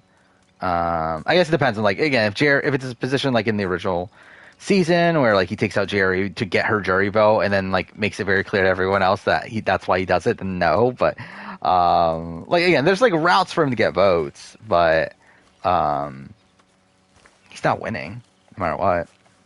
What's the sheriff's costume all about? That's the interesting one. Danielle, Candace, Russell.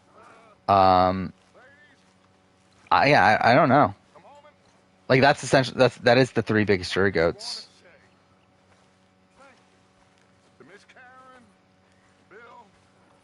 Like, I think I would lean towards Danielle.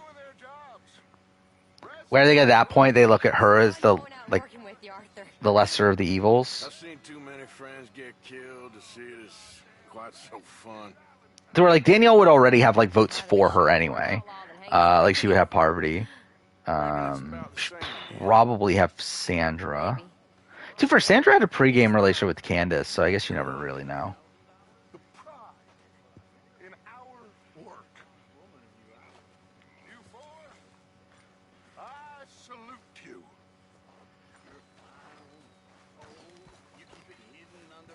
Sandra giving her Io Denise an all-time bad move? Yeah. I mean, it is also, I don't know. It's like, it is the last time she could use it, right? That was the factor, wasn't it? That was a timed idol. Actually, was it a timed idol, or am I misremembering that? I don't remember anymore. Either way, it's like, it is a bad move. Like, she essentially idols herself out of the game. I think there's probably worse. Because from her perspective, like, I think you could see why that she would think that, okay, giving this idol to Denise would ingratiate myself with Denise, and then Denise won't vote me out. But I think that's like kind of like forgetting the fact that she's Sandra, and that doing so would be like this big move. Plus, also she just like completely managed her relationship with Denise, not realizing that Tony had a closer relationship with Denise. Oh, Chris Noble is definitely one of the dumbest moves, 100%. Especially if we're doing like dumbest and not worst. Like, that is one of the dumbest moves ever. Like, he has an idol that is only good for 2 rounds, and also he has Dominic shouting his name that he's voting for him. You're walking. You're only walking when you're not cooking. Yeah, it's ridiculous. You're not cooking when there's not enough food. Who wins, Nina, Matt, Jerry? Nina, by a lot. Like, I think there's even debate that Nina beats George.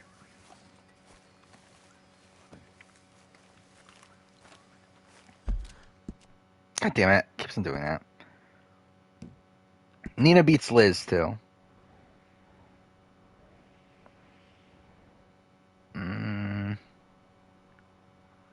Okay, not play poker.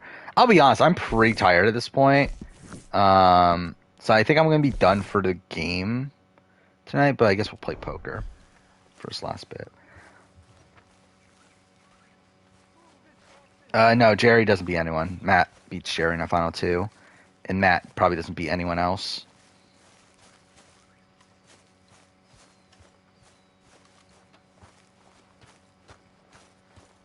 Oh yeah, I forgot about that too. Yeah, Dom played the legacy advantage. Dude, that's so stupid. That's even more dumb.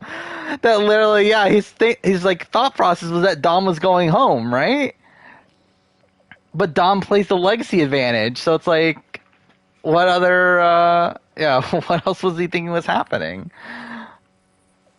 Okay, I can't play poker? Well, that's kind of dumb.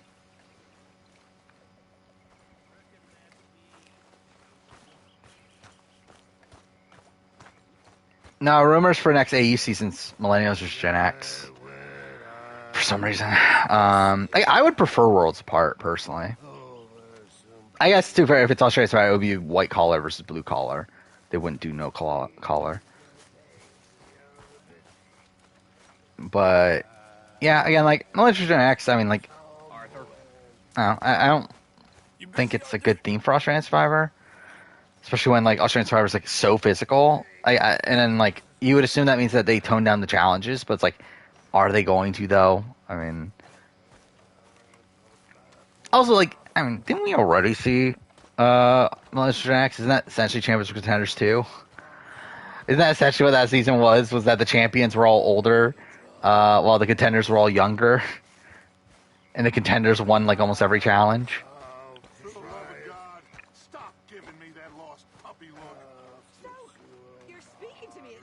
So it's like, I don't know. I don't think it'll go well, but like it probably could be worse, I guess. To be fair, also, I did think Brains vs. Brawn sounds stupid when they first planned on doing that, and it kind of worked out. But I feel like they're definitely gonna have to cast a lot of like sports stars, right? Like a lot of like Matt Rogers types for the millennial or whatever, the Gen X tribe, whatever fucking tribe. Again, like I don't know if it's millennial or Gen X, but like it's probably gonna be age divide though. Again, don't know exactly how they're gonna do it. What if they actually name it Survivor Old versus Young? That'd be funny.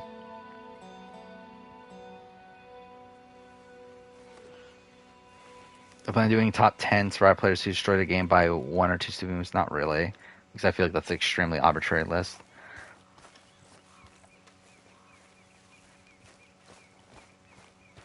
Yeah, that could also be medevacs with older people too. I don't think they'll go that old. I think they'll probably go like 40s and 50s. Who's the oldest on this season? So Jerry and Stevie are both in their 60s, right?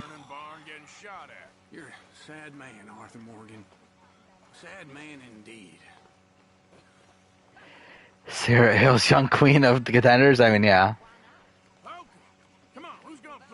Okie dokie. Stanford 42, the equivalent of Calmore Buchanan 10? Probably not, but I mean, they just both blew up their games, but like just kind of very differently. Worst episode versus Goliath.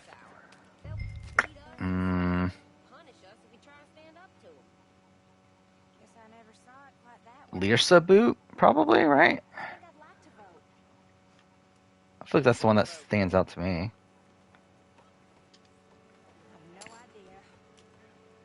Or like every other episode has like something decent in it.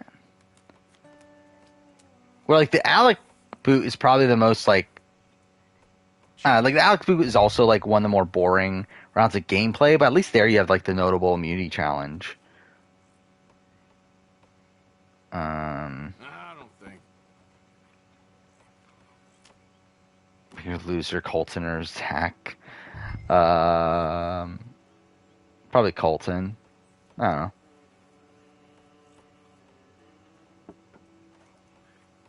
Libby's like, again, with Zach, the thing is that he was already on his way out anyway.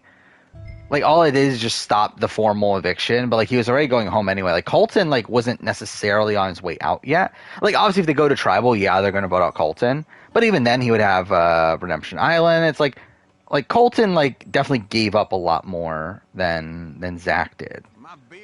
Where Zach essentially just like saved like the screen time of having to have the actual eviction. This is getting fun now. And who's for sure not winning 44 based on the edit? Like, again, we just talked about this. Like almost everybody. I'll take anything. Wait, did I win? How did I? Okay. Oh, well, I guess we tied, but that's kind of dumb. Oh, yeah, I love that vote off.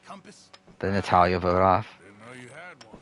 Yeah, I had it since my first day in the Navy. Can't believe I'd gone in. Yeah, like pretty much almost everybody. Like I think Tika's winning. So by that, like everyone else essentially can't win. Again, like there's technically like a chance for like Maddie, Franny, Heidi, maybe Brandon and not Daniel, Kane.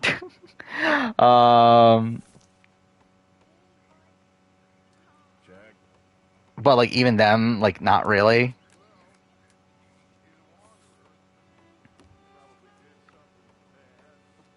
that 6? That's 6. Okay, that's not good.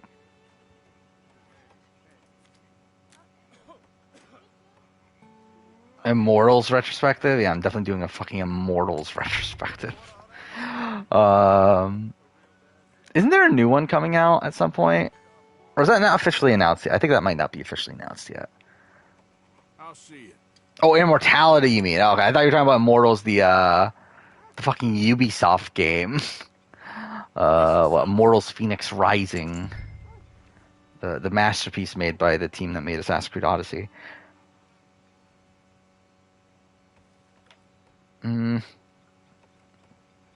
Yeah, whatever we'll call. Well, here we are. Could Heidi have a Kara edit? Not really. Like, I feel like there's more substance to Kara's edit. A little goes a long way. So where, like, Heidi is essentially like an Erica edit that doesn't seem to get the Erica bump so far.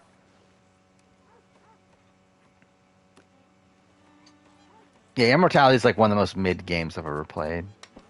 Or not Immortality, Immortals. Fuck me. Immortality is really good. But yeah, Immortals is one of the most mid games I've ever played. Oof. Okay. Fold. Oh. That's all you got for us? Wait, why'd they fold like right away? I don't get why in like, especially when you're like bidding so little. Like, why in poker do you bother to just like fold right away when you don't know any of the cards?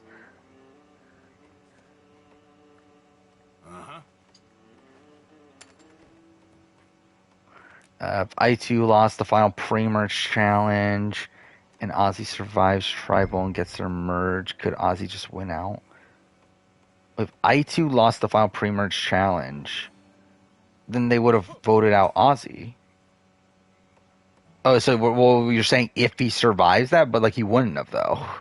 But could he just win out? No, because he loses the second immunity challenge after the merge, so he just would have been voted out.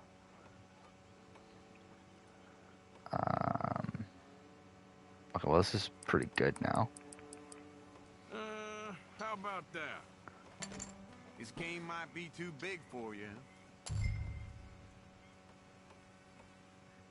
Me playing poker is going to add at least 2 more streams to finish the game, probably, if not more. I mean, essentially, this is why I play when I'm at the point where I'm like tired, but I don't necessarily want to end stream yet. So it's like I don't really feel like playing the actual game anymore anyway. Okay, we're good.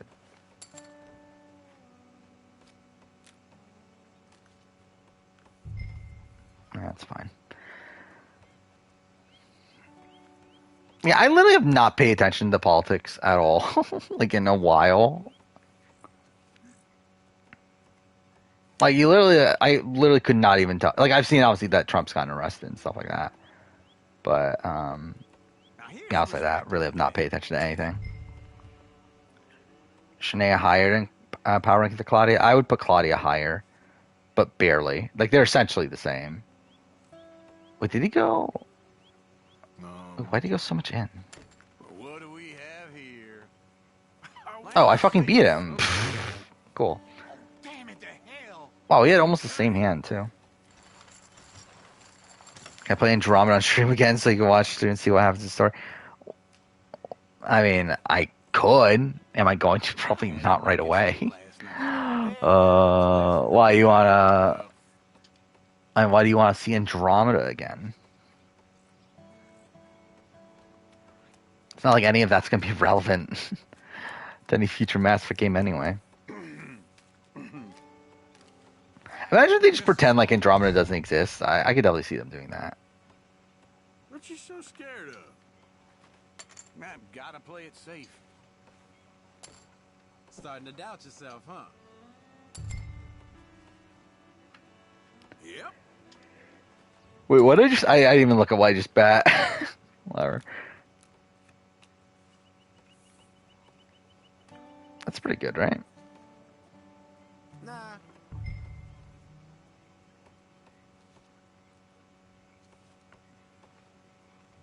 Is Rogue genuinely a racist queen? I don't think there's such thing as a racist queen. Well, I mean, there's such thing as a racist queen, but not the queen in this like social media queen. Bring Wendy Jo as captain. What, Rogue is part of the young tribe? Is that what? How old is Rogue's like 40s, right? Didn't her like bio say she was like 30, but like in reality she's like 40 something? I'm pretty sure that was the thing, right? I feel like they're gonna try to merge Andromeda into the trilogy narrative. I feel like they're not. I feel like they're just not gonna bother. Like I feel like they're just gonna pretend like it doesn't happen. Especially because like it's already like set up to where like it's not even relevant anyway. I can't see how much I'm betting. Can the thing go away? There we go. That's all I got. It's 41? Yeah. That's so. She's 40. So is she technically a millennial? I guess she is technically a millennial, right? She's like the oldest millennial that can exist. What do you call? Okay, we'll do it. We're gonna lose. I know that. Oh, fuck off. He had 2 pairs? Ugh. I think I might have to, especially if they do the whole time jump thing. I mean, is that what they're gonna do? I mean, like, I assumed they were just gonna, like, have it immediately after 3. Or, like, not immediately, but, like, not too long after.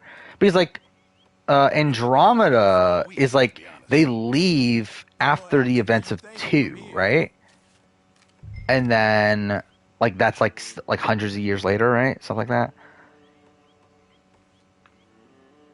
Ooh, okay. Hey, I said this before. I don't think Haley does well in Old School Survivor.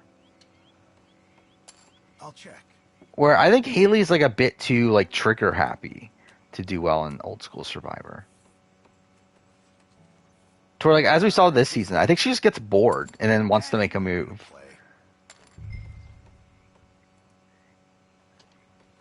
And that'll probably like piss off everybody the way to vote her out. I'll take it. Huh.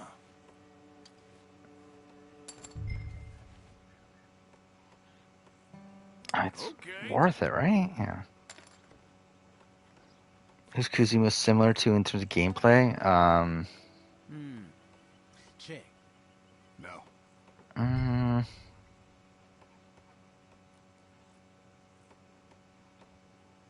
I'm trying to think through.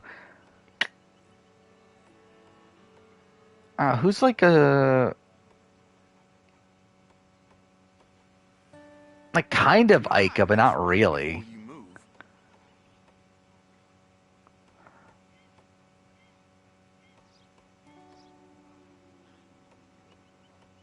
I'm trying to, like, run through... Like, not really Netta. I think, like, Ica would be the best comparison, but I don't think there really is, like, a super solid one. I don't think Brooke... Because Kuzi's, like, a lot more out in front. Or essentially, Kuzi is like the leader of her group, right? Where like people see that her, Daniel, and Nika are close, and I think they do look at her as like the biggest threat of the bunch and like the best player of the bunch. But also like she has like really good social relations. No, not Kayla. It's actually kind of the opposite of Kayla. I feel like. Maybe Paris. I think you maybe argue Paris. Yeah, actually, I think you could definitely argue Paris because like Paris had like Maddie and Will. As like a trio of like floaters, quote unquote. I feel like that's kind of what you can compare this to. I do feel like Kuzi's probably out more in front than Paris was, but I think maybe that is the apt comparison.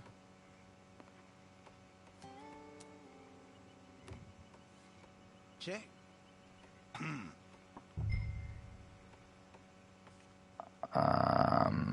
Could have gone better. I'm going big. I don't see that parallel.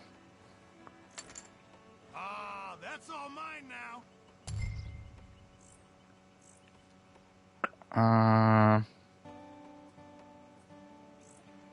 I mean, I have nothing but jacks. All right. Here we go. Fuck off. Well, this ain't good for me. They're really all going all in? Whatever. It's so stupid. Get your hankies, fellas. Okay, well, it ain't much. Okay. Oh, fuck off. Wait, what do you have? You had all clubs? Don't you start laughing now. Oh, that is beautiful. All right, all right. No need to gloat. Oh, is all this... Is there anyone, if they win HOH next week, they'll nom Kuzi as original nom? No. Ooh, that's smart to be. And almost the entire house is nominating Santina and Renee next week. It's not luck. You can play for it, fellas. Like, I think if you have, like, Jonathan and Hope, I think they would go probably Ty and Renee, or Ty and Claudia. No, it would be Ty and Renee. All right. Like, essentially they would target Ty instead of... Oh, I lost all my money through that? I didn't realize that. Okay, well, fuck it, we'll go in again. Boy, I can just about... Who's Santina nom next week if she wins HOH again? Can she win HOH again? That's something I don't know. Because, like, with Victoria, they made it so that Victoria couldn't win, right? With, like, her invisible HOH? Yep.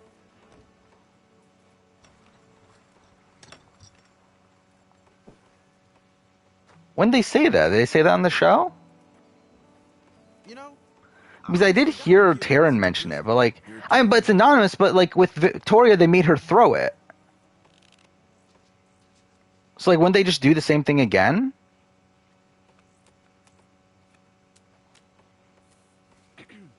Like, with Victoria, didn't they literally make her throw it?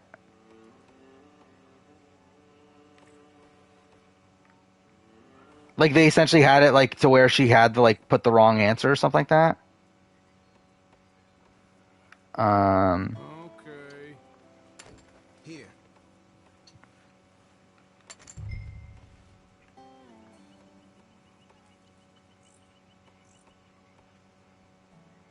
Most of the house knows Santina is HOH.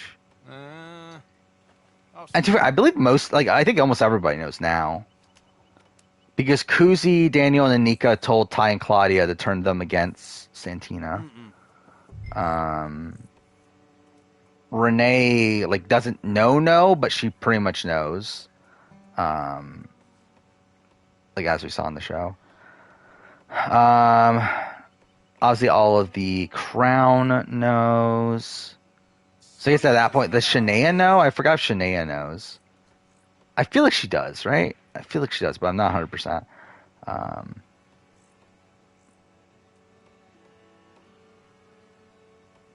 But yeah, pretty much everybody knows.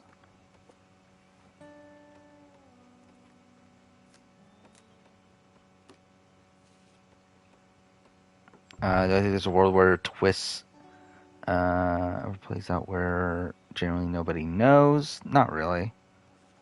I think it'd be very, very difficult to do, especially like through the week, maybe, but like long term, as in like by the end of the game, still nobody knows. I think it's very rare.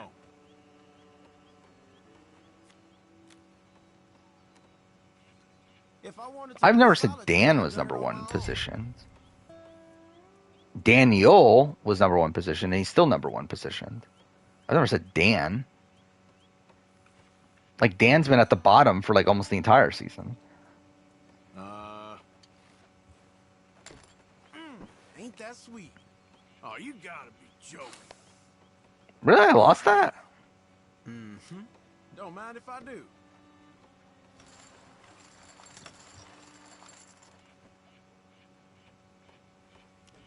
But Kevin Jacobs not winning HOH, though, is he?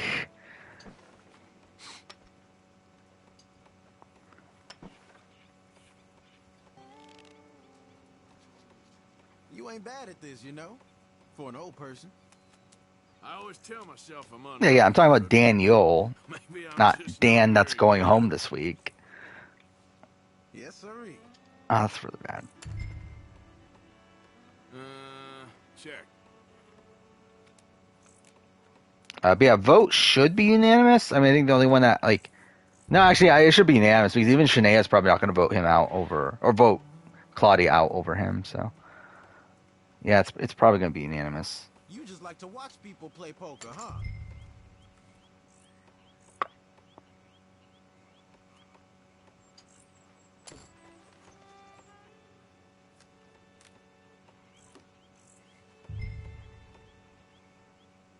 Sinead's way out of Dan's league. I mean, I would say the opposite. I don't know. I think it's about right. Some of us ain't got all day here. Here. I guess. You want to work on your bluff. Ty's taking Claudia's game by making her target her own friend Renee. I mean, like, I think this is on Claudia. I don't think this is a like Ty like tricking her or anything. Like, this is just straight up Claudia.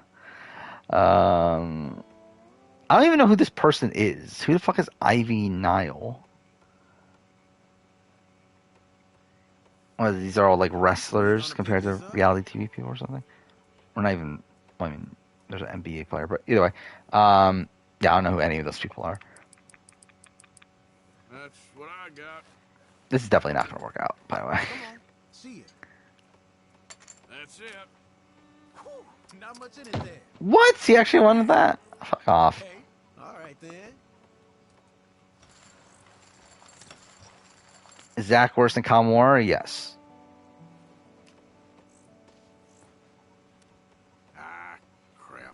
Or yeah, like Kyle Moore like is very bad, but like Kyle Moore like at least was playing well for first 2 weeks. So it's like, yeah, he completely blows it up week 3 and whatever, but he was at least playing very well for first 2 weeks. But like not in the Zach way where like Zach controlled everything, but controlled everything in like the worst possible way for himself. Where he takes out people that was like his own ally at that point. Where it's like Kyle doesn't do that until he blows up his game in week 3. But was like playing like good enough before that. Come on, ain't that much to think about. You know what? Fuck it. Don't care. All in. Now you should know better than that. Moment of This is definitely not going to work out. Yeah, that's probably. Oh no, Dan's lower than. Actually, is Dan lower than Rob? I think. Would I put Dan lower than Rob? I think I would. I think I would put Dan lower than Rob. Just because, like, Dan was the #1 target coming into that round. Where if Dan did not win HOH, Dan was more than likely going home, even there.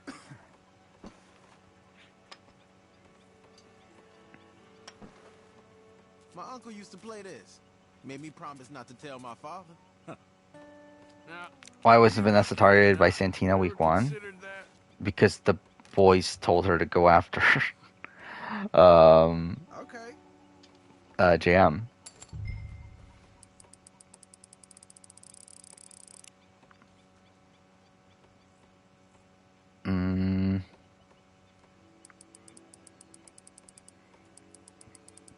Do we just go all in? Fuck it. Why not? Good. Oh, he's actually doing it. Damn, that was close. Oh, we actually tied? Fuck off. Can I borrow your hand for a second? Oh. Oh, we have. Oh, I'm an idiot. The cards haven't come out yet. Yeah, so we tied. Damn it. Yes. Shouldn't I technically win? Shouldn't, like, if you have the highest number outside of the. I don't know. Because if we both have a king, but then he has a 3 and I have a 4, like, shouldn't I technically win that? But whatever.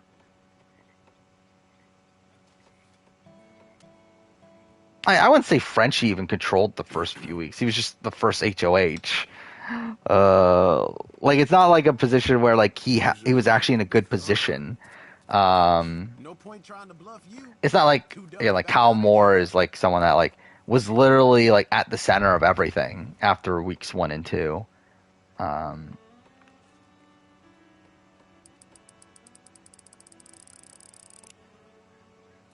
Let's be brave. All in. Oh, you must have a real. This is so not going to work out, is it? Okay, let's settle this. Oh, that's a miracle. How likely is BB25 All-Stars? Like, very little. Captains, like, semblance of a chance. Half fraternity, probably not likely at all. Yes. Okay, I did win. There's losing Then there's losing to that. Yes, come on.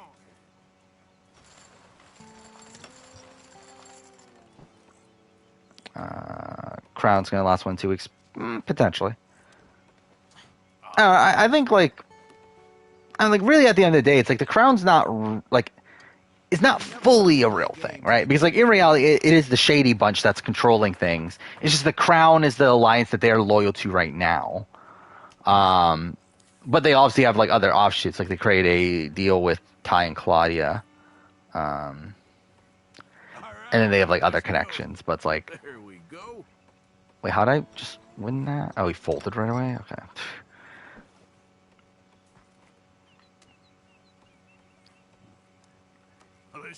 But I don't know. It'll be interesting to see like when Daniel and Anika decide to make a move against Kuzi. Do I think they'll try to form a more likable cast for BB25? No, I think they'll do the same thing. Like I don't think they look at it as that bad. I think maybe they'll try to avoid the Kyle of it all, but like I think outside of that, I think they'll probably stick to the same. I don't think they look at it as that bad.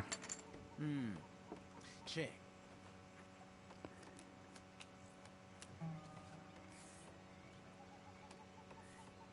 So look, Nika loses against Daniel, probably, but we don't know for sure though. Again, based on the way that like Kuzi talks about Daniel's game in particular, I think it's like the big indictment to where like she talks about like Daniel as if like he's this like really emotional player. To where it's like I do wonder if like that will stick long term, like that overall opinion.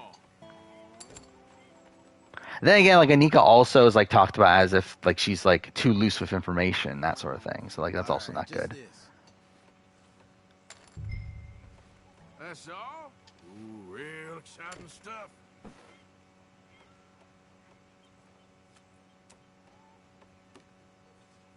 That'll do. I feel like most players in the top 10 pre-jurors never had control. I don't even remember who my top pre-mergers were anymore.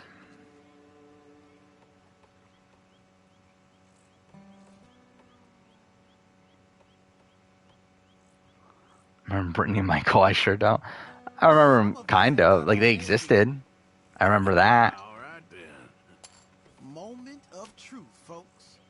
Is Carolyn the best character we've had in years? I probably. Like, I mean, I think she's, like, on par with, like, a Marianne and, like, stuff like that. But, like, she's very, very good. Yes, I mean, it's a Big Brother pre-jurors. I remember Eric was on the list, right? But Kaser, Dust yourself down now. it's before 24, right? So Mira's not on. Christian is on, right? Boy, I just about feel my father's eyes on the back of my head for playing this. Clay is number 1, right? Jason's on the list, right? Is it all men? It's almost all men, right? Rachel Swindler's on the list. So that's 6. Come on, ain't that much to think about. How about that? Who else is there? Oh,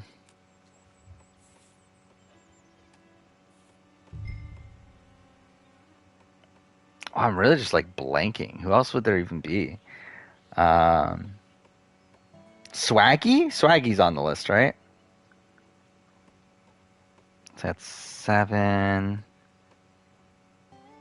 We gonna pick this up?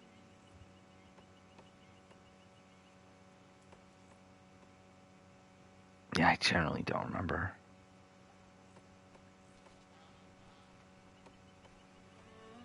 So I don't think any of the BB9 people made it, right? I'm just like running through all the seasons in my head. I don't remember. Dominic didn't make it, right? Actually, did Dominic make it?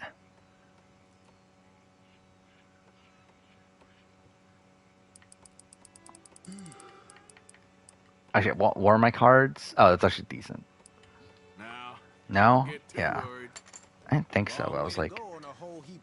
Oh, Nick Uhas? Nick Uhas is on it, right? Actually, is he? I think he is. Yeah. 2 more. Who the fuck are the other 2? Come on, ain't that much to think about. Oh yeah, fuck, he raised a lot. Alright.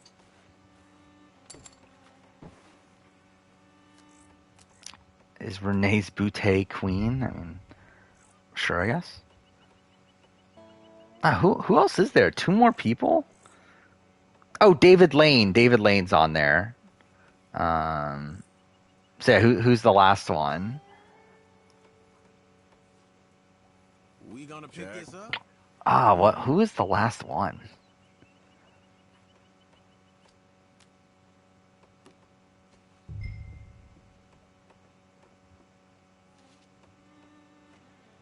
I didn't put Sam on, right? I remember like he was like kind of close, which is just funny.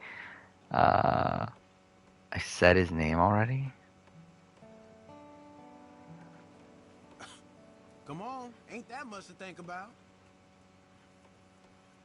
Yeah, if I remember right, like I believe Sam was like very close to making it on, and then like I kind of like somewhat regret it when I made the video, and then now like looking back on, I'm like, oh yeah, thank God I didn't put Sam on the list. Sam from BB21, not Sam BB. I'm Sam BB20 wouldn't be eligible, obviously, but still, it's like.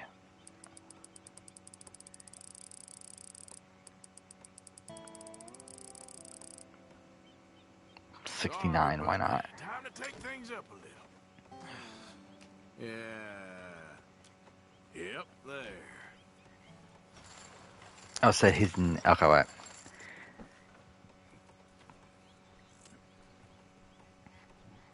Nick BB-8? Is that who?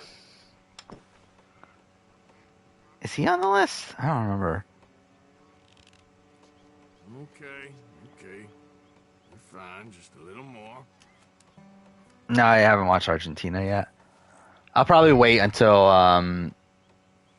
after I do my Pearl Islands rewatch. Yeah, I put Nick from BB-8. I think that's kind of like a question mark, I guess. It probably like I understand why I did, and like to be fair, it's not like a bad pick, but it does feel kind of random though. Some of us ain't got all day. Okay. Yeah, Nick Sevic, whatever his name is, the one that dated Danielle for a little bit and then dated Jen Johnson postseason. You know what? Fuck it. All in. I reckon I'll go all in. Is BBK 11 cast the worst on a cast ranking? Probably not. I think the cast is actually like, I don't know, it's an interesting cast. Let's settle this. Damn. Really? I lost? Fuck. Nah. Well, not disappointing. Okay. Woo, come to Papa.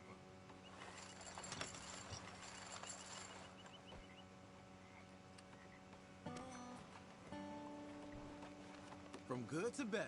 Yes, indeed. I'm too tired to even think through that scenario of Ellie winning out every muni challenge.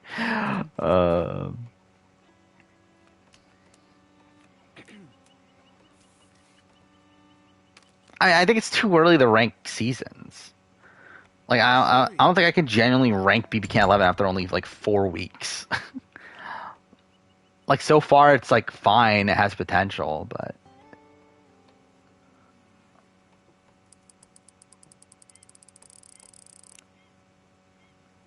What do I have again? I have an ace, right? Yeah, fuck it. All in. Why not? Oh, all right. I see. Yeah, AC Origins for the Odyssey video has 30,000 views for some reason. I remember too, like that video like got a lot of hate when it first came out too, which is super funny. And also it's like it's funny too because like I don't even necessarily like fully agree with it anymore, and since that like So essentially, like, because like the entire video started off as essentially I was gonna make a video bashing Odyssey, and I realized like, well, I don't want to make this like video entirely bashing Odyssey. I think I'm done. So like, let's try to compare it to AC Origins instead. But like, essentially, the video is talking about like why AC Origins is good, while Odyssey is bad. But the thing is, now I don't even think Origins is that good. So. Like, they're both not good. Yeah, I did Game of Thrones review for some fucking reason. It's bad. It's a really bad video. It's a really bad video. Where, like, the entire thing is me ranting. Like, pretty nonsensical. Whatever. Anyway. Yeah, it's not a good video. Yeah, right, so I haven't watched Argentina yet. That Arthur? I'm a Negro. I know. She says that's kind of funny. My mama was a slave until she was 15 years old, Arthur. I'll keep you safe, miss. Yeah, it is funny that like I literally did like an 8-minute fucking leftovers video because like I just watched the leftovers for the first time, so I was like, fuck it, let's do a video. Which I kind of miss those days to a degree where like I could just like anything I watched or played, I would literally just sit down and do like a fucking like less than 10-minute video on it. Twitch now, it's like, again, like I could technically still do that. It's just that I want my like content to be more like definitive, to where like it's like all my opinions on a thing instead of just like some random opinions on a thing.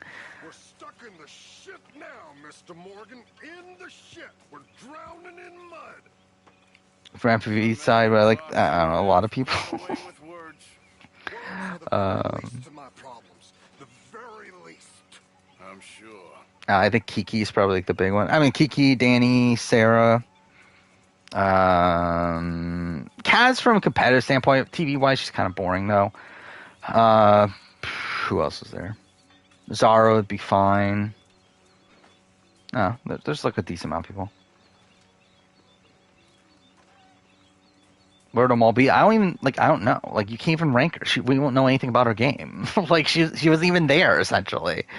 Like, I don't even know what I'm going to do with, like, Neil on the Big Brother ranking. It's like, do I even bother ranking him? I'm too tired to give my most unpopular Big Brother opinion.